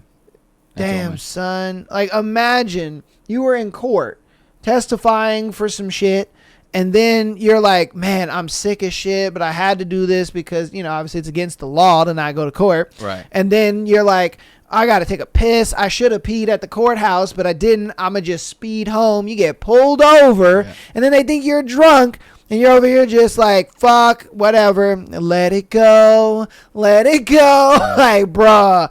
And they probably still gave you a ticket.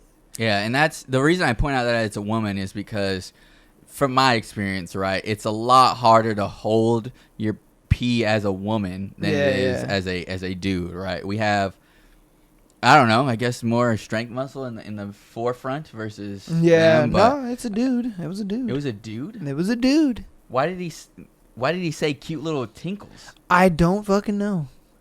I don't know. No, it's a girl. Anyways, I have no idea. You're a girl.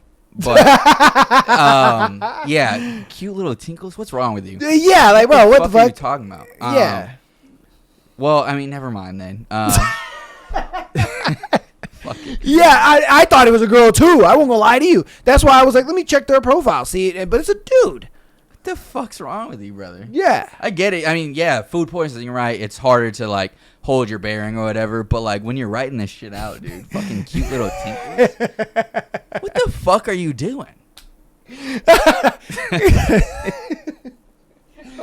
Oh my God, bro. All right, brother. Well, you know. Yeah. I hope you didn't fucking get arrested where like because I'm sure the officer saw you pissed yourself and was like, this guy's definitely drunk, dude. Oh, 100%. Yeah, they were like, there's no ifs, ands, or buts about it. Like, Yeah, can't hold your piss in the middle of a sobriety test. Get the fuck in my car, dude. Yeah, if you're in there. Dude. You're going to jail. Super cooked. All right, this is going to be our last one for this thread. What's the most hilariously embarrassing thing that's happened to you in public? Probably the least dark but most funny embarrassing thing I did during my drunken 20s. Severe alcoholic from age 22 to 29 was doing a whole job interview while blacked out. I had taken Valium so I wouldn't have withdrawals or alcohol on my breath, and then made the fateful decision to have a couple gulps of vodka anyway. My roommate who drove me to the interview was used to me being drunk, so he thought I was holding it together pretty well. I have no recollection of the following, but was told later how it went. According to my other friend who got me to the interview, the HR person knew I was fucked up right away. Damn. God. I told her I had worked in the hotel business for over 40 years. I insisted on being hired as a GM even though I was interviewing for a night desk clerk position. Excellent. And when confronted about being drunk, I told them I couldn't afford my services and broke her office door on the way out. Excellent. Woke up the next day thinking I had missed the interview until my disappointed friend called me. That's good. That nigga was like, yo, hey, bro, I missed the interview. He was like, nigga, no, you didn't. No, you didn't. Let me tell you something. Yeah. Like, bro, Holy shit. Homeboy walked up in that bitch and was just like, what's up? What's good? All right, so I'm here 40 years in the GM industry of hotels. That's the spot, right? Yeah, that's the spot. Yep, definitely. Would I be a good worker? Damn right. Damn right. I'm working right now. I'm fucking working right now. I got the work ethic of a person that works. God, Yeah. you know, and then Fuck she's just that. like, okay, well, that concludes today's interview. And he's just like, fucking nailed it. Fucking nailed it. Broke her door on the way out. They were like, yeah, I couldn't have. You were like, and then he was like, yeah, I wouldn't be able to afford my services anyways. Broke the door on the way out. Like, what? I What wouldn't. did he say? You wouldn't, Yeah, you wouldn't be able yeah. to what? You know what? Hey, let's get security over here. Fuck. Oh, facts. What's that guy doing? Oh, facts. Can he make it? She was like, sir, please. Stop it. Get some help. Like, please. You need. And he's just like, nah, I can't afford my services anyway. Bro, that's crazy. And I understand the idea of like, you know, being a high functioning alcoholic, right? Yeah, yeah. However, where you fucked up was the volume, bro. Yeah. Yeah. What? Yeah. And like You could have took those couple shots and I think you'd have been all right. you've been fine. Yeah, but the Valium with the alcohol Yeah. fucked you Fucked up. you up, dude. Yeah, bro. And that's the thing too, where like obviously I've never partaken in mixing like Prescription drugs. with prescription alcohol. and with alcohol, right? However, if I with the inclination of how I felt on prescription drugs, right, when I had surgery and I had painkillers, I was fucking flying on those motherfuckers. Facts, bro. I could not fathom Yes. being drunk on those. Yes. No. Hell no. Yeah. And let alone trying to conduct myself in a way for a job interview. Man. And motherfucker was like, I did 40 years. I know my application says I'm 25. I did 40 years in the goddamn hotel industry. Sir, you hear about the night desk job, right? No. You guys no. need to hire me as the general manager in this bitch. Yeah, I'm a general manager. General job. manager. And they're like, sir, I'm getting the feeling that you're not really qualified for this. Yeah, I position. can't afford my I services can't afford either. these positions.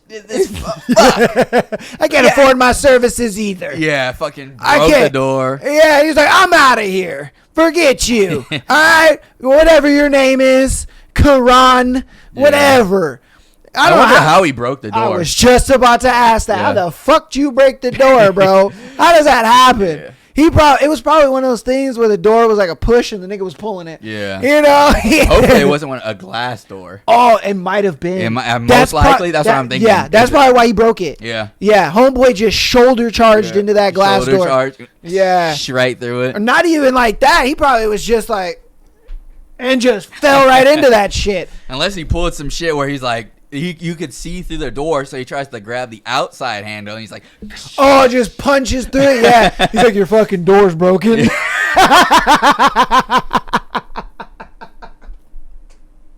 fuck, dude. Yeah. God damn it, dude. Like, you might want to get that checked. Yeah. Your door's broken. Fucking broke ass door, dude. I can't afford my services, neither can you. Yeah. Broken Oh, doors. This shit, establishment bro. sucks. They have broken doors here. Oh, fuck, man. That's oh, hilarious. fuck, dude. All right, that's going to be that thread, man. You guys let us know what you thought about that hilarious-ass fucking thread. Jesus Christ. If you have an embarrassing moment, whatever, that, you want to share in the comments, we shared ours, so hopefully you share yours.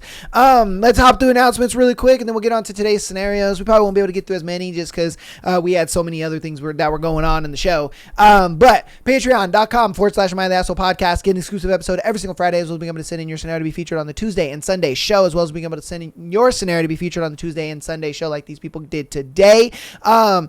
$3 a month gets you that exclusive episode. We're working on getting monetized on YouTube. We are so ever close, man. Probably, a couple more weeks and then we'll be able to have the requirements to do it. You guys' support helps that out very much. So thank you guys so much for helping us get there and get monetized on YouTube. And then once we do, I can move all the Patreon stuff on over to our membership, and then you guys can do YouTube memberships and just make things a lot easier for you guys.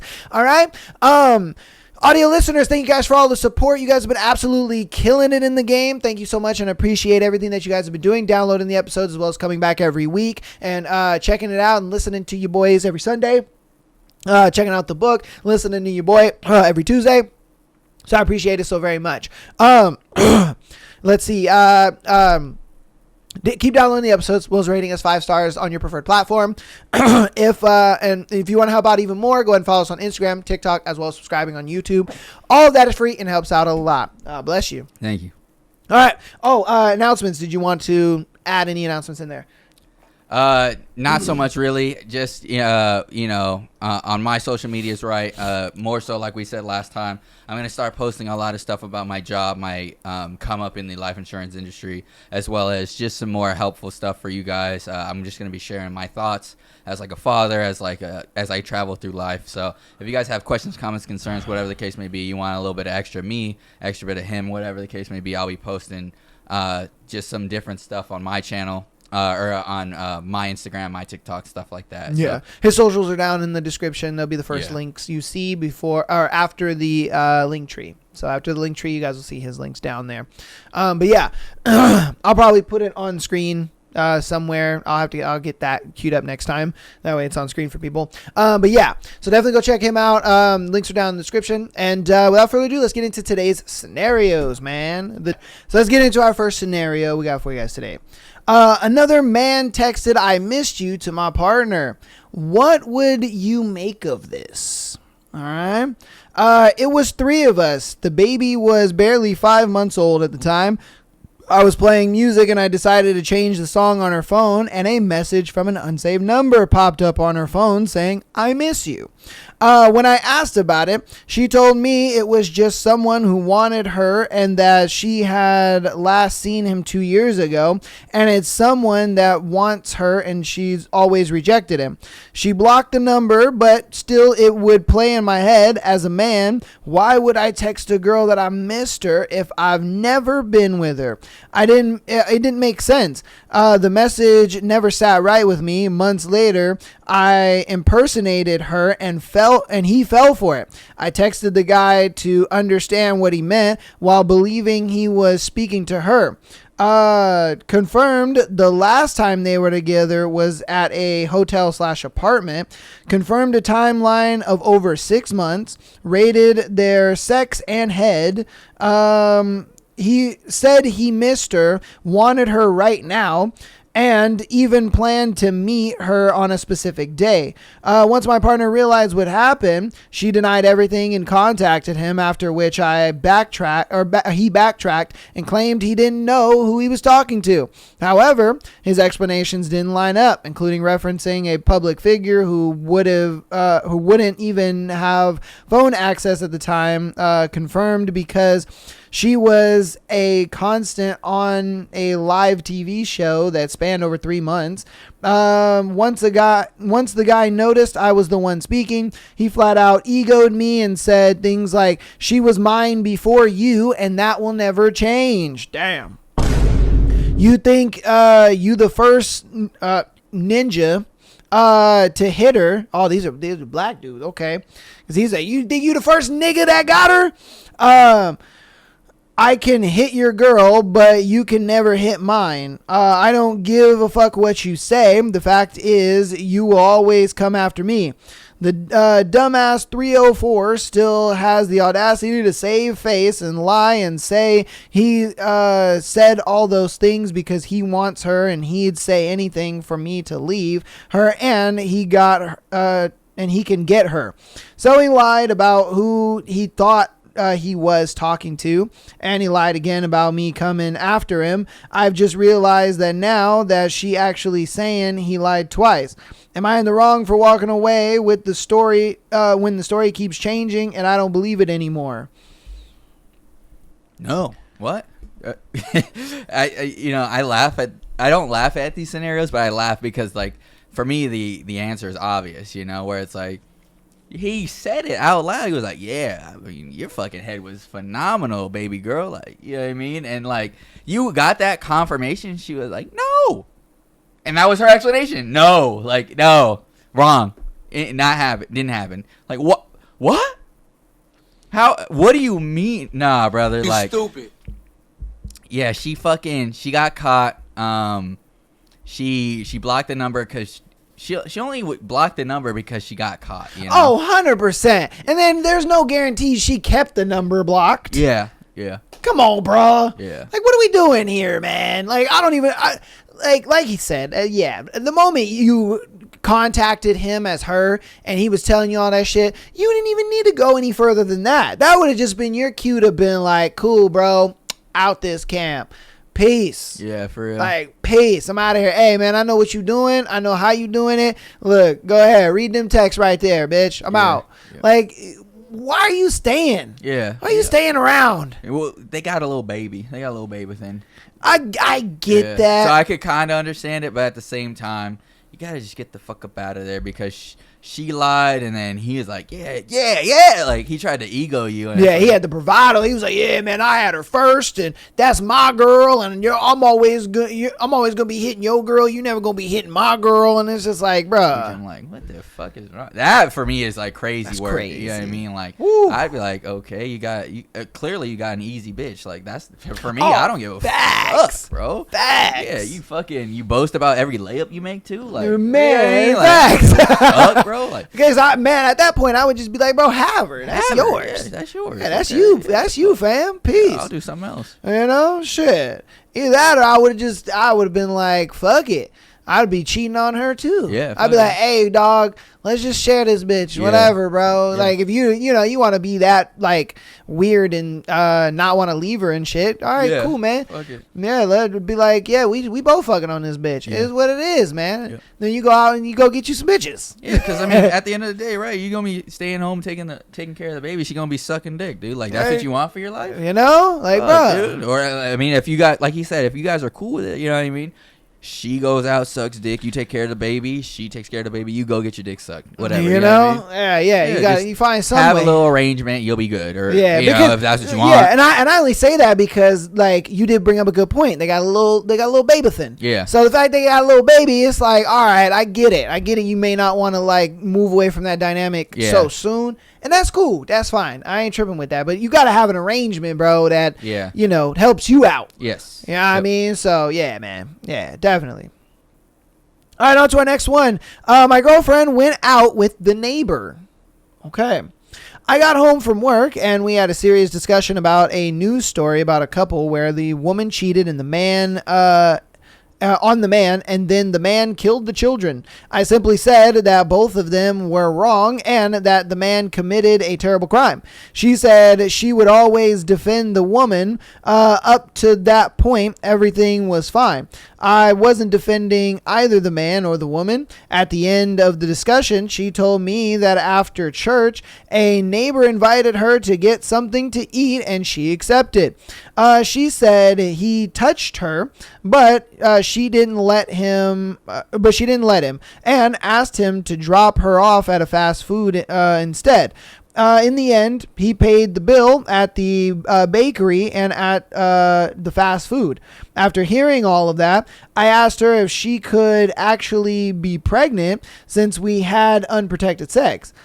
She said she might be, but she was having some dark wine colored bleeding and wasn't sure. She has difficulties getting pregnant. That's when I had said I was going to end the relationship and I took off my ring. She cried a lot and asked for forgiveness, but I didn't accept it. The next day, she was still at my house and I barely spoke to her all day. That night, she said that when she left the house, she thought about taking her own life. She thought about throwing herself in front of a car when she came back. I saw her outside crying and called her in to talk. I told her we would start over. When I told some male and female friends about this, my male friend said that regarding the suicide thought, she should seek professional help and that it wasn't 100% my responsibility. The two female friends had the same reaction. They doubted her and thought she might be manipulating me and that she seems like someone who tells many lies and stories. And many of her doubtful statements, I'm certain about some things, but others leave me with a nagging suspicion. So I'm just kind of a little confused. Maybe my brain was not working. Okay. What? She went out with the neighbor and they fucked? I don't know. Because he said that I got so lost because she said he touched her and then she said no and then she became pregnant. Well, see, okay, so let me see. Because it kind of didn't make sense to me too, but it sort of makes sense. So, okay, so she says that after church, the neighbor invited her to go get something to eat and she accepted it. Okay. She said that he tried to touch her, but she didn't let him and asked him to drop her off at a fast food place. A fast food place instead. I assume maybe they were going to go to a restaurant or something like that beforehand. And then she was just like, nah, we ain't doing that. I think you think this is something more than it actually is. Yeah. Take me to like some fast food and then this will seem a little more friendshipy, I guess. And he paid, yeah. And then he paid. I guess they went to a bakery too. Because it then says he paid the bill at the bakery and at the fast food. Okay. All right. And so then with him hearing all of that, he asked, "Are you pregnant?" So he was like, "You went out with this dude. You went to a bakery and fast food. He tried to touch you." And then he was like, "Are you pregnant?" And then he goes into how like it's difficult for her to get pregnant, I guess, because she was bleeding irregularly. It looked like dark wine according to him. Yeah. I don't know where that came from. And so then he broke up with her because of that. And so then he broke up with her And then she was just like, oh my God, I'm so sad. I'm going to kill myself. And then he was just like, okay, hold on. Let's go talk. And then let's start over. And then all the friends and family are like, yo, she manipulating you, my nigga. She used the whole I'm going to kill myself card to like stay with you. I don't know if this is like he thinks that she cheated or he thinks that she had sex with homeboy. I don't know. He leaves that out. Like, what is it that you think happened between, her and this neighbor? Because, I mean, I don't think him buying her a pastry and some fast food equaled her getting smashed. Maybe in some godforsaken way, he meant to put fuck, but he put touch. Because then it would make a little bit more sense where he tried to fuck me, she didn't let him, and then they went to go get fast food. Maybe. But at that point, it's like, why would she go? You know what I mean? Like, bro, if dude walks up to a girl and is just like, damn, baby girl, I want to put my dick in you. And she's like, no, but let's go get fast food. Like that logic. It's not impossible. It's not impossible. True. It's not impossible. Where, he kind of was like, all right, so you trying to do something before we get food? And she's like, no, let's just go get food. Okay, all right. Yeah, if he words it differently, maybe. Right. Maybe. And okay. then, okay. So, like, that's why in my brain, right, especially because he was like, she said he tried to touch me first, and then they went to go get food, right? She said no. Maybe they did fuck before they went to go get the food and the bakery and stuff. Maybe. And then she was like, yeah, he tried to fuck me, but I said no. And then we just went to go get food. Yeah. Or it wasn't even about the fucking. She was just like, he tried to touch me. Maybe she was saying that like obfuscating from the fact that like they slept together. Yeah. Okay. It could have been that. True. Yeah. Yeah. Okay. Huh. It's very hard to understand because he went from like the fast food to like, I asked you if she was pregnant, and I'm like, yeah, to like breaking up. Yeah. It was just like, oh, hey, I went out with the neighbor. We went and got fast food and a pastry, and he paid for it. He tried to touch me. It was kind of weird, and he's just like, are you pregnant? Yeah. Okay, we're breaking up. That's That's why I'm like, I don't get it. Wait, what? What is it, my guy?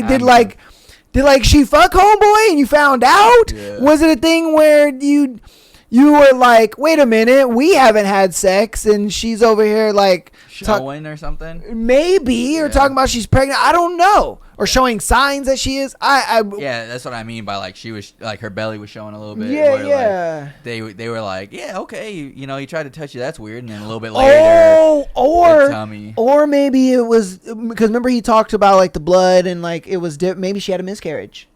Okay. That's maybe, and he was just like, were you pregnant? Oh. And she's just like, yeah, I was. And then he's thinking to himself like, their timelines don't add up. Yeah, the timeline ain't adding up from when we had sex to when you would have a miscarriage. Yeah. And so then he broke up with her. Wait a minute. Okay. Wait a minute. Yeah. A little bit of sense. Our brain power is coming together and combining. Yeah. Okay. Yeah. So what happened is she went out with homeboy. They did fuck. Yeah. And then she ends up telling him about the dude later on. And then she has this miscarriage, which then makes him say, were you pregnant? And she's like, fuck, yeah, I was pregnant. And then homeboy's like, hold up. It's that, the numbers all over the place. It didn't make sense to him. And then he's like, oh, shit. All right, I'm breaking up with you. Yeah. Yeah, okay. Yeah, no, that makes sense. Okay. All right, yeah. That makes more sense. Yeah, to answer the question, not an overreaction. No. I would just say, especially for anyone that gets a partner that when you try to leave, they say, I'm going to do whatever, right? Harm myself. Yeah. I would just then, because it's not your responsibility. It's never going to be your responsibility. No. I would tell as many people as you can, hey, we broke up because I found out she was cheating. She's now threatening to end her own life. You guys need to handle this because she's no longer in my life. You know what I mean? And then whoever doesn't handle it from there, it's their fault. You know what I mean? Yeah, and it's funny how you say that because I give that same advice all the time. all the time in these scenarios. And it was funny Good. because when I read this one out, and that she was the type that like, oh, I'm gonna kill myself because we're broken up. I was so like keen to wonder how you would go about it and give advice to it. And I'm like, damn, he gave the same exact advice I would give. I would sit there and I would say, dude, go to her friends, go to her family, all that kind of stuff, and let them know, hey, we're breaking up. She's thinking about, ending her life. I need you guys to kind of just look out for her, make sure she's okay and this and that. And you move on, man. And if she does it, she does it. You did everything that you could to prevent it. It's out of your hands at that point. You move on and you be happy with your life. If she doesn't do it, it's okay. It's good. You did everything that you could to keep her from doing it. Yeah. But yeah, I love how like you gave the same advice that I gave, man. 100%. Yeah, man. All right, let's get on to our next one. Yes. Okay. Am I wrong for giving my boyfriend an ultimatum to get a job? No. Yo, bum ass nigga. All right, am I wrong for giving my boyfriend, 27, an ultimatum to get a job? We have been together 2 years, and I know the job market has been bad, but he quits every job he gets within 2 to 4 weeks. I told him I'm done if he doesn't, keep a job. I'm sure she meant get or keep a job. Right. I did break up with him once, and he says to give him a chance. He's had 3 jobs total since we've been together, and each job has lasted 2 to 4 weeks. He says he gets burnt out after the first week usually, and we live together. And he did help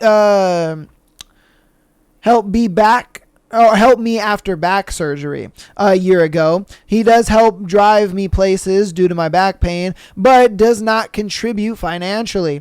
I am a bit upset because when I work, I get mad because he plays video games all day. I've had this talk with him multiple times, and he gets defensive and says he just hasn't found a job he doesn't like. I live in a small town. I work from home, so being with him 24/7 drives me insane. But I love him and wanted to help him, but we keep going around in circles and struggling with the one income I have. Told him that, but I try not to pressure him. God, girl, you need to check your grammar, please. He says I control his money, or try to, when he works. He told me he was going to get an Xbox with his first check, but he just used my car to get to work, so I told him that he should save to get a car. He quit his first job when I said that. Then I tried to be nice about it and not saying anything, and he's still quiet and said he was burnt out. So, am I wrong for giving my boyfriend an ultimatum to get a job? That's crazy work, bro. I'm going to go ahead and say no. No. No. At first, I thought this was secretly written about me because when I was 27, I was doing pretty shitty things like that. But this is why I'm going to give you 2 scenarios, right? One from how I felt and one from how I feel now, right? So, how I felt was exactly how your boyfriend feels, right? I would get a job and I wouldn't be passionate about it. And so showing up to something you're not passionate about is not productive for any fucking body. So at the end of the day, I'm just showing up to be, I would get a paycheck and it would help, but it was also, I wasn't, I didn't have good habits built around it because I just didn't give a fuck, So my from how I felt advice is going to be like, if you stick it out with him, eventually he might come around, he might mature up, and he might find what he's passionate about and be like, damn, dude, like I actually need to step the fuck up and understand, like, dude, I'm hurting the people around me that I care about, and I need to really buckle down and figure something out so that way we're not just in a shitty situation. Because the problem is he's too fucking comfortable. He's not under enough pressure internally, not from you, because you can't put enough pressure on him. He has to put the pressure on himself. But he's not under enough pressure within himself to want to do better and to strive for something better. So as long as he if you want to stick around, I would just say, you know, you gotta start leading him to the fucking water. You know what I mean? Like, you can bring a horse to water, but you can't make them drink, right? Yeah. But if you fucking give them something salty to eat, they'll eventually come around and be like, "Fuck, dude, I'm thirsty." You know what I mean? So that's what I'm getting at. Where it's like, dude, you start laying it out where you just ask him the questions of like, all right, brother, like, so how do you see our dynamic, right? Like, are you more comfortable with me just working and earning and then you stay here and play fucking video games? And if he's like, oh, well, yeah, dude, that actually sounds fantastic. And, you know, and then you dig more into it. If it sounds like he's not headed anywhere, then from there, that leads me into how I feel now, where I'm like, yeah, it just sounds like he's being a lazy fucking piece of shit, dude. And you probably need to get the fuck out of there, you know? Yeah. Because it's going to be a lot financially more beneficial for yourself if you just stick to what you have and stop wasting money on that guy, you know? And that's to say the same thing should have happened to me, you know? Where it's like, if I didn't get into gear and start having ambition, there's no reason for anyone to stick the fuck around. Oh, 100%.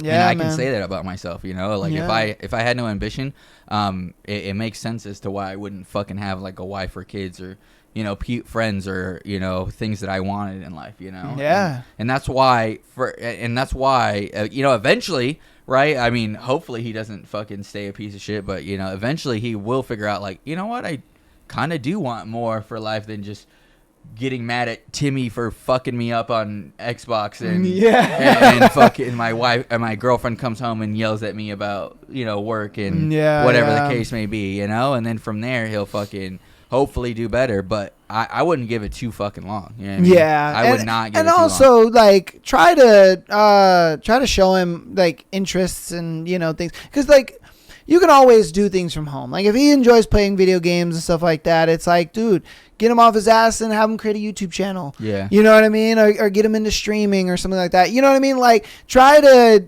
find what he's passionate about. Like, if he's so hung up on, like, I'm quitting my jobs because I'm not passionate about it. Okay, then what are you passionate about? And then, you know, you help him through that. Like, if he's passionate about gaming or whatever, all right, let's start a YouTube channel and let's, you know, start gaming and let's do this. Like, lean a little bit into it and see if he can really put it into it. Because even if it's something he's passionate about and he's still lazy as shit and just gives up, or it's not what, you know, he wants to do or whatever, then you just know, all right, he's not going anywhere. It's just, he's going to be a bum forever. It is what it is. But if he actually gets into something that he is interested in and he starts working hard at it, then you're going to look at it like, that's admirable. He's at least doing something. He's trying. He's putting his best foot forward. He's taking his time and you know, making it useful instead of just being useless. You know what I mean? So and I think that's what kind of got you out of that same situation, is where once you started to do something that you were passionate about, you were just like, all right, cool. It's about time. I can put my time and my effort and my energy into this and actually enjoy it. You know what I mean? It's not like, it doesn't feel like every other job. So it's like, but if you got into something that you enjoyed and that you liked, and then you were still a sack of piece of shit, then odds are that's not the problem. Yeah. You know what I mean? Like, you're just lazy. You're just lazy and you're just a sack of shit. It's not your motivation. It's nothing else that has to do with it. It's just that you're a lazy sack of shit, and it is what it is. You're never going to change. And that's why I say, when you go about it like that, that is like the telltale sign, because once somebody gets into something that they're enjoying, nothing is going to stop them from wanting to do it or wanting to be successful in it. And also having a partner that is going to be supportive of that too is only going to push them even further. But if they're just simply not that person, it's going to show. It's going to show. They're going to see it. And so the key point, and that I like what you're saying there. The key point, though, that drives someone to do it is an emotional attachment to an end goal, right?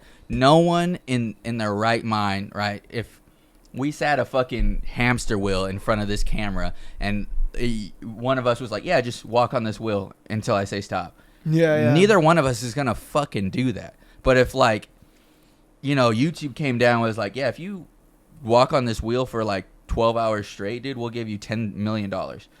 I bet your ass both of us would be like, oh yeah, dude, we'd be walking, and you know what I mean. So there has to be an end goal where, for me, I realized, I was like, fuck, dude, like I saw the impact it had on my situation, where I'm like, all right, dude, like my house, which is important to me, my family, my wife, whatever the case may be, all this stuff is important. And I had remembered, like, dude, we went to the Grand Canyon one time when I was in the Marine Corps, and I was like, dude, that was one of the best memories I fucking had in my life, dude, because like my girls got to see snow for the first time, and my wife got to see snow for the first, well, not for the first time, but for the first time in a long time, right? And we got to see the beautiful Grand Canyon, and I was like, dude, I couldn't picture another fucking beautiful time in my fucking life that actually brought me joy, you know? And then so from there, I was like, I could just keep doing that if I had fucking money. So and that's where, like, I wasn't necessarily passionate about sales, but I started doing well at sales, and I started liking the people that I was talking to and helping families. And so from there, that's when I was like, all right, so if I can do this, and one of my mentors actually says that, where it's like, don't do what you're passionate about, do something that works and be passionate that it fucking works. You know what I mean? Yeah. Because the end goal doesn't matter.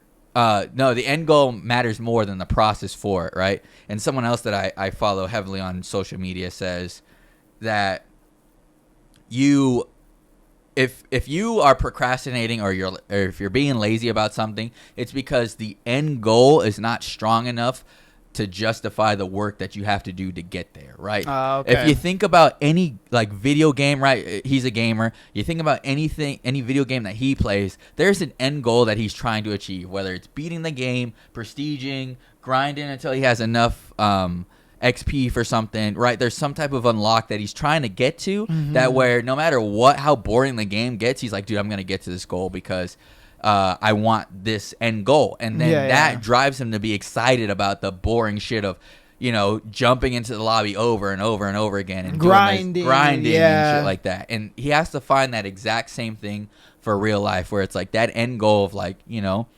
taking you to fucking wherever, or like marrying you, or whatever the fucking case may be. And you have to dig for that for him if you want to stay, and find out what that is, and then help him get excited about, like, dude, we can have that. You just got to go through the steps of, like, this will be the building blocks. You set a clear path, right? That's another thing about burnout, where if you feel like you're spinning your wheels and you have no idea where you're going, you're also going to get burnt out, because you're like, dude, I don't even know if this is going to get me there. Yeah. So, like, that's another thing. You set a goal, you set a clear path, and then get fucking excited about getting there, and knowing that, you know, right? Like, if we had 100 more podcast episodes to film before, you know, we were fucking rich and famous, or like, you know, something in your life where it's like you had 100 more customers to work out before you got promoted to manager, right? You would get through all those 100 until, like, as quickly as fucking possible. Yeah, you would slog it out every day. You would probably not fucking sleep. You would probably like, dude, how can I fucking get there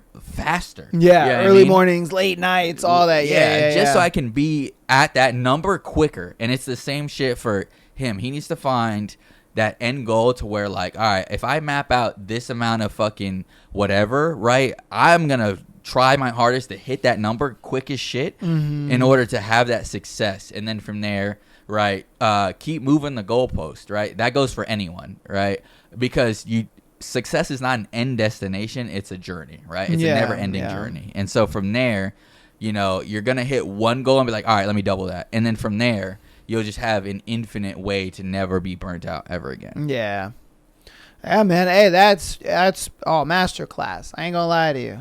Yeah. And you know, look, man, like I said, if you go through those steps and you do that, and he's still the same guy, you know, he does say he wants to be, you know, let's say a streamer or a YouTuber or whatever, and then he does it for 2 to 4 weeks and then just decides to quit and all that, then you just know this relationship's over. You know, that's just your telltale sign. But you guys let us know what you think about that one in the comments.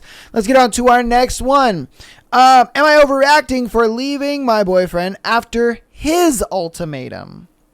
Interesting. All right. So I, 27 female, ended my relationship with my boyfriend, 42 male, and I'm struggling to know if I've been overreacting over his behaviors. We began seeing each other when I was 26 and he was 41, so a year ago. We worked at the same school and spent a lot of our time together. Day-to-day life felt stable, affectionate, and calm. We both value physical touch and closeness, and my days were comfortable and easy. He made me feel cared for and chosen. I loved him and felt loved. However, there were moments where it felt controlling, but I dismissed it. Early in the relationship, he gave me an ultimatum about cutting my hair, saying it represented something I needed to let go of because I cared about it too much. He said if we were going to move forward, I had to cut it. I was crying and tried to reason with him not to push this, but he framed it as necessary growth. I cut it because I did not want to lose him, but felt sick about it. This was not long after I just left my family home, and I felt, it would have I would have no one to turn to. He also had a tendency to analyze and coach me. He prescribed cold showers, correcting how I reacted to things or moved through life, telling me how to park and politicize what I cared about if he didn't think it was important. It lessened over time, but it left me feeling managed. The biggest tension was my family. I come from an Arab Muslim background, and they would never have approved of the relationship due to the cultural differences, and especially the age gap. And the fact that he is divorced with 2 children, I understand that continuing the relationship meant potentially estrangement, and I accepted that even after discussing with him. After 6 months of seeing each other privately, I moved out of my family home and closer to him without telling them. My family did attempt to contact me after I told them I didn't want communication. They showed up twice over 5 months and asking to speak with me. They did not threaten violence, but the situation was emotionally intense. They had contacted the police and thought I was in danger. My boyfriend viewed their contact as a threat to our safety and stability and pushed strongly for legal actions both times. He believed filing a peace bond was necessary to protect us and provide commitment to the relationship. I struggled with involving the legal system because it would have serious consequences. My family's livelihood and I have 2 younger brothers. When I expressed hesitation, he interpreted it as me choosing them over him. The final time he said that if we didn't proceed legally, the relationship could not continue. I ultimately filed for a peace bond, even though the court initially did not see sufficient grounds. I feel deeply conflicted, but again, I didn't want to lose him. A few days after filing, he said he didn't feel connected because I hesitated. He felt I chose my family over him and needed some time to see if he could move past it and work on reconnecting. After that day, I decided to end the relationship. I felt that even with doing that, he moved the goalpost, and he was never satisfied. I ended things. He said, I've been strong for so long and things have been so perfect, and if I can keep being strong. I'm torn because our daily life was loving and stable. I was happy. I can't tell if I walked away from something meaningful because I wasn't strong enough to fully separate from my family, or if the patterns I described are enough reason to leave. Okay. I'm curious to know what you think, brother. This one is very difficult because I get his mindset, okay? Like when you're an older guy, you tend to date a younger woman because, you know, she's more malleable. You can mold her and get her on your program and things like that. And a lot of that I really didn't have a problem with. Now, what I had a problem with is you trying to take her away from her family. Now, I get it. You come from like a Muslim Arab background, and they probably would not be accepting of your relationship just because of the age difference, the religious aspect of it, cultural aspect of it, all that kind of stuff. And I get that, and I understand that. But that could have been a conversation. You could have easily gone to a family dinner, and you guys could have talked and all that kind of stuff. Dad would have grilled him and asked a bunch of probing questions and been like, yo, what are your intentions with my daughter? Like, what is going on? Like, why are you doing this? Is she okay? Is she safe? Do you love her? Do you actually care about her? Whatever. He's going to grill you and put all these questions. But I get it. I get the concern from the family. Like, if I were in that position, I would understand that, like, yeah, I want to know who the fuck my daughter is dating, especially because he's a lot older of a guy. But I mean, having a conversation would put a lot of that worry and a lot of that to bed, and it would put it away quickly just because you guys would be able to have a conversation. And I think that would be the most mature way to go about it. And then you guys wouldn't have to go through the whole legal shit and the peace bond and all that other crap. This all could have been just stopped with a conversation. You guys have dinner together, whatever the case may be, and just talk over the table like adults. The fact that you didn't do that and decided to hide him from your family and not talk about the relationship and not talk about why you're moving and all this kind of stuff, I think it just kind of kept adding these dominoes in there. And when it all fell, it just kind of seems like a lot more than it actually was. And so that's kind of how I feel about it. Now, as far as, how you're feeling to being like, did I give up something that could have been good for me because I was like, looking at all these red flags that might not be red flags? If I'm being honest with you, that just kind of depends. Like, do you value staying close to your family while being in a relationship? Me, I value being in my family, and I want my girl to be close to her family, and my family's close to her, and I'm close to her family. Like, I value that kind of stuff. But maybe he doesn't. And so this kind of comes up to your morals and your ideas. Are you okay with that? Do you want a guy that doesn't want you to be close with your family? Or do you want a guy that does want you to be close to your family, at least to some degree? Because you got to realize, bro, like, Muslim or not, bro, you're in America. Like, you know what I mean? Like, your daughter's going to meet guys with different outlooks on life and, different values and different culture and stuff like that. Like, that's just the way that kind of goes. But if you're able to just sit down, have a conversation, talk about it. Hey, what are your doubts? Why do you feel uncomfortable with me being with your daughter, Apish?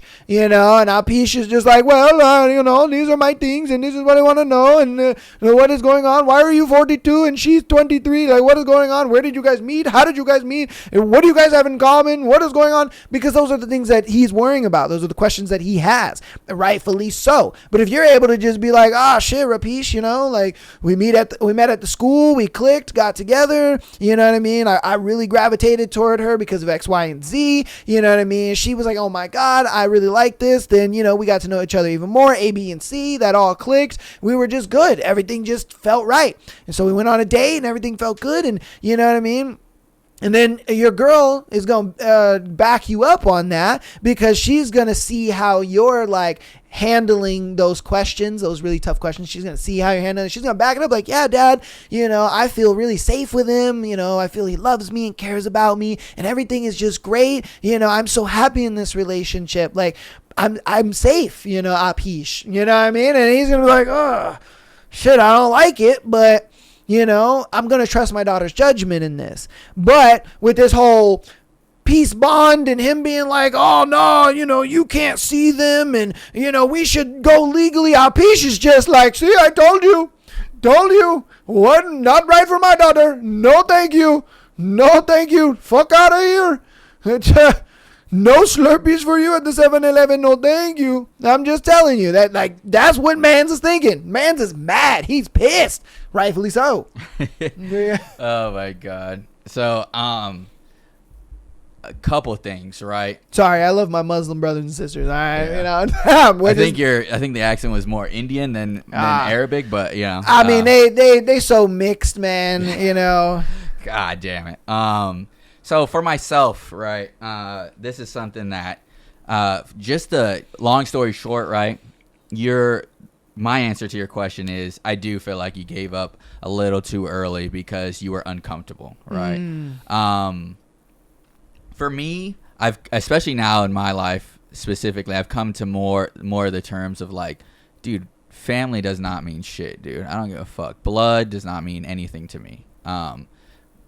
But I say that with the idea that my mother, right? My father passed away, so I can't speak for him. But my mother, well, both of them do have loved me unconditionally, right? But my mom knows she has no say in what the fuck I do. So that's another thing where I see where he's coming from, because if you have expressed like, yeah, dude, like they would definitely tell me to break up with you if they knew we were together, then I'm like, well, fuck them. You know what I mean? We have a great relationship. We could have a great family. They're going to get in the way of that. Fuck them. You know what I mean? Yeah. Especially if they, they weren't violent, but they're like, no, Ipsky, you need to get home. Like, you know what I mean? Like you can't be marrying this man, Then I'm going to be like, all right, look, listen, right?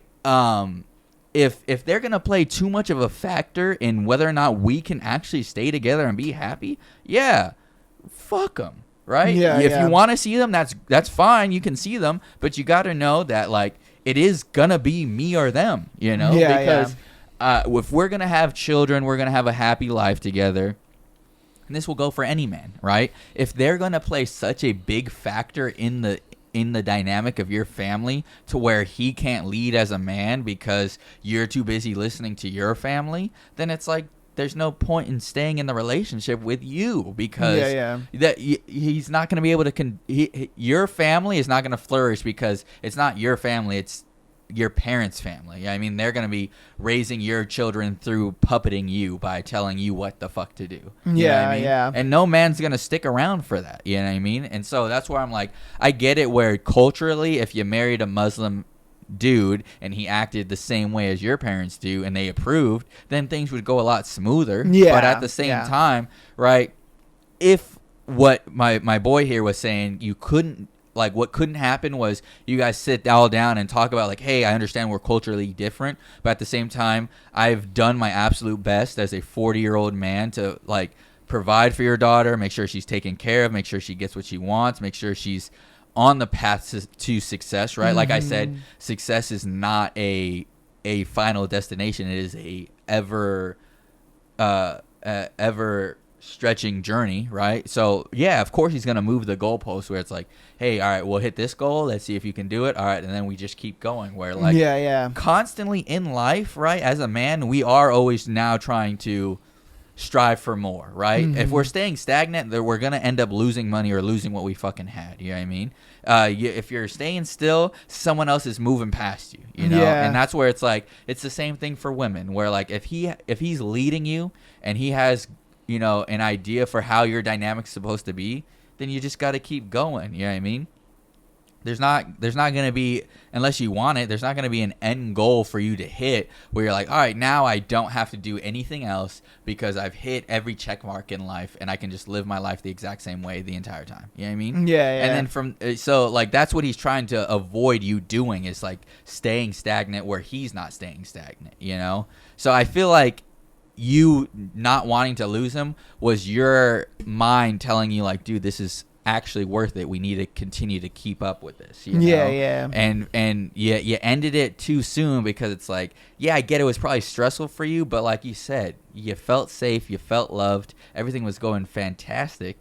There was just goals you had to meet because he's that much older than you. You know what I mean? He's close to double your age, and he's had so much more life. He's had so much more experience and more ideas of what he actually wants, and then he chose you. I could understand if he was fucking around, he wasn't being successful, he wasn't a man of his own word, right? Now, that's not to put your feelings to the side, right, and say what you feel doesn't matter, but if you think back to any point in time, even in your life, Rig 4, when something felt uncomfortable, that didn't mean it was necessarily bad for you. It just meant that like you weren't used to it, and you had to get used to it in order to come out on the other side a better person. So especially now for me, right, I've had the conversation with my wife where it's like we've taken steps to actually break off from her family because we don't feel that they are beneficial to our family dynamic, you know? Yeah, and yeah. that's just something that's important, where it's like, all right, I get family is family. For her, blood is blood. It's very important. For me, I don't come from the same ideals. However, my family has shown, in the people that I keep in my life, they've shown that they are worth sticking with the idea of, like, they are family, you know? Yeah, yeah. And for the people that don't, well, I don't talk to them, and I don't care about talking to them because, Yeah. like, at the end of the day, right, my goal is just to make sure my family's success and life is well taken care of, you know? And it should be the same thing for you, where you break off from your family and start a new family and then raise your kids as best as you guys can, you know? Yeah. That's Yeah. my take. No, I mean, that's good that we were able to get it from both sides, because Right. it's just like, you know, like I said, I value that family dynamic. I want my family to be close with hers, and I'm close with hers, and she's close with mine. You know, I want that kind of dynamic, and it's up to her. I mean, it's her type of thing, because we don't know. We don't know Yeah. what type of person she is. We don't know if she looks at it like, no, I want my boyfriend to be part of my family, or if she's okay with saying, you know what, fuck my family. Yeah. I'm gonna be with my man. You know what I mean? Like, we don't know what kind of person she is, Yeah. so it's good that we were able to give her advice from both sides Yeah. to kind of let her be like, okay, shit, you know.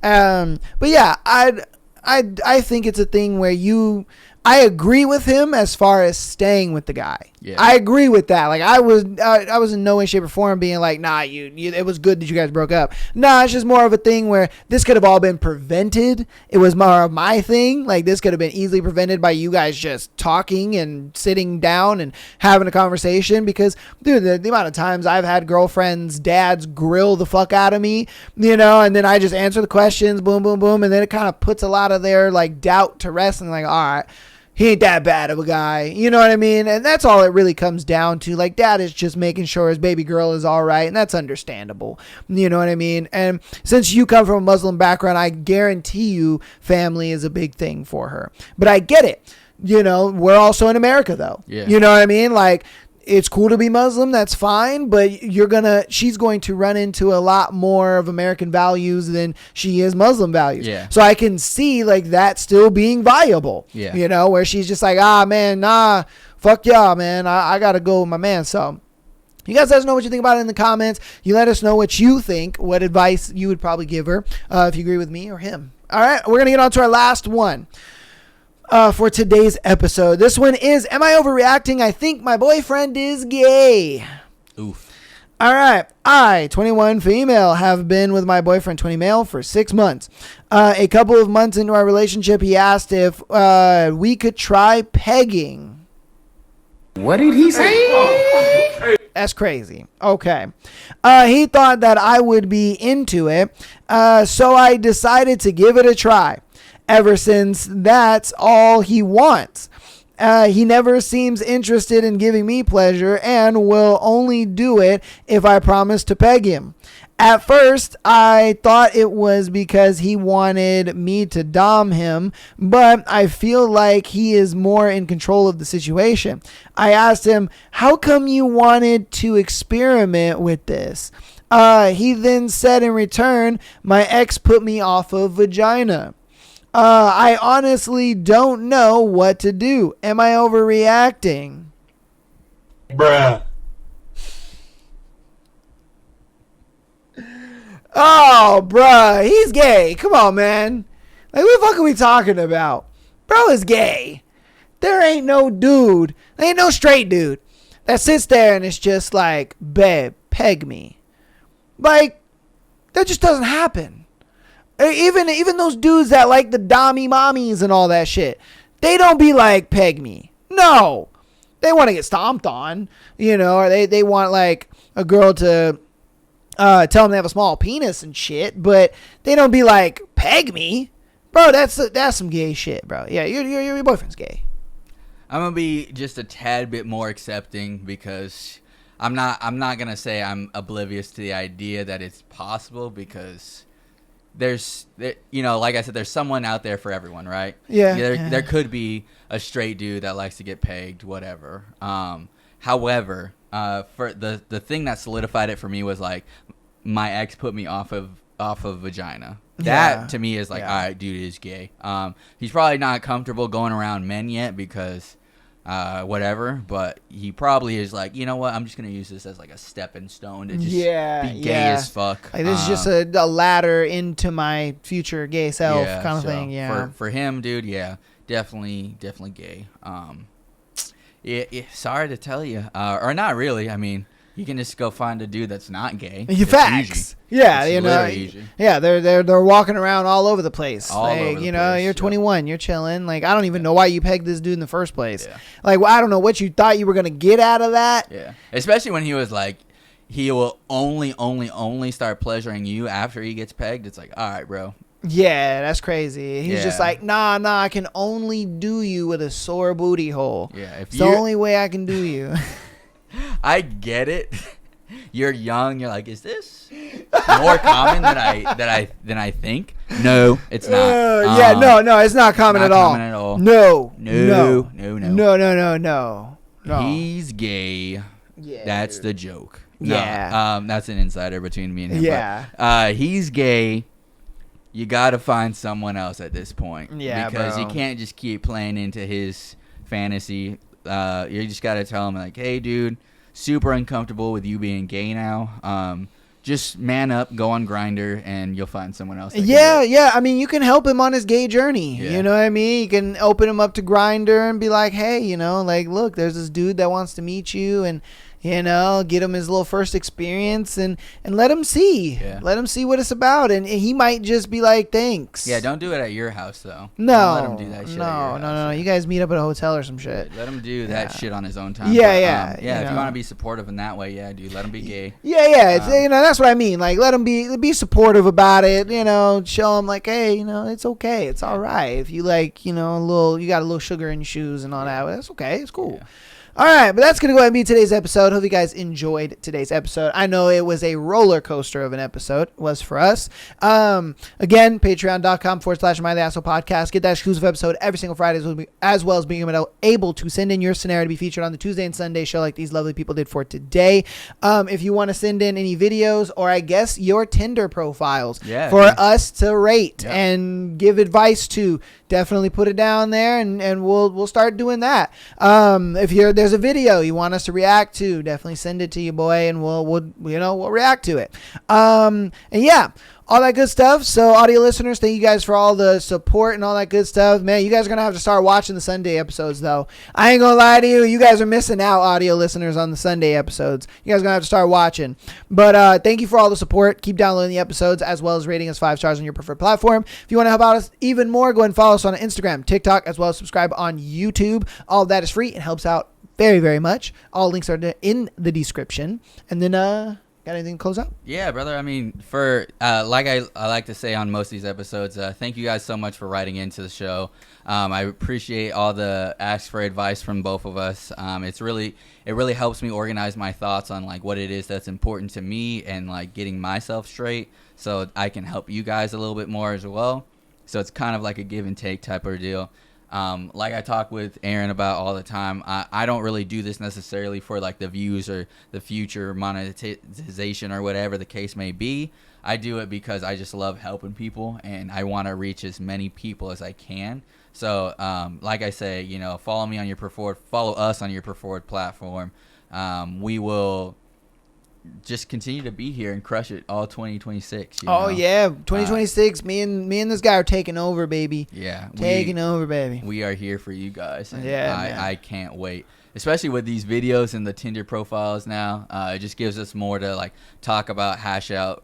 Really livens up the show even more than what it already is. So, I appreciate you. We appreciate you. You know, 100%. This is great. 100%, shit. man. You guys have been supporting for the last almost 3 years. And in August, it'll be 3 years I've been doing this show. So it's like the fact that you guys have showed continued support year over year over year. It's amazing. It's great. And now, you know, we're bringing him into it.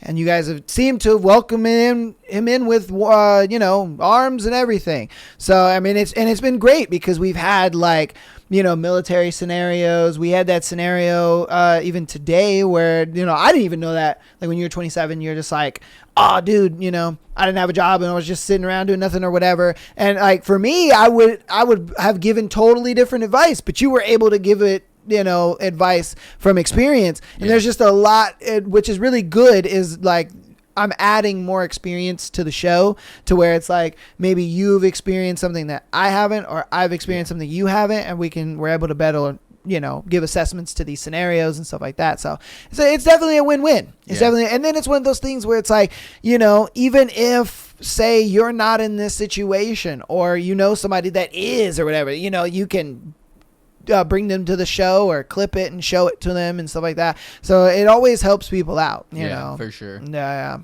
All right, but that's going to be it. I will see you guys on Tuesday for another fantastic episode. We will be back on Sunday next week. And that's going to be it. Love you guys all, and peace. Peace.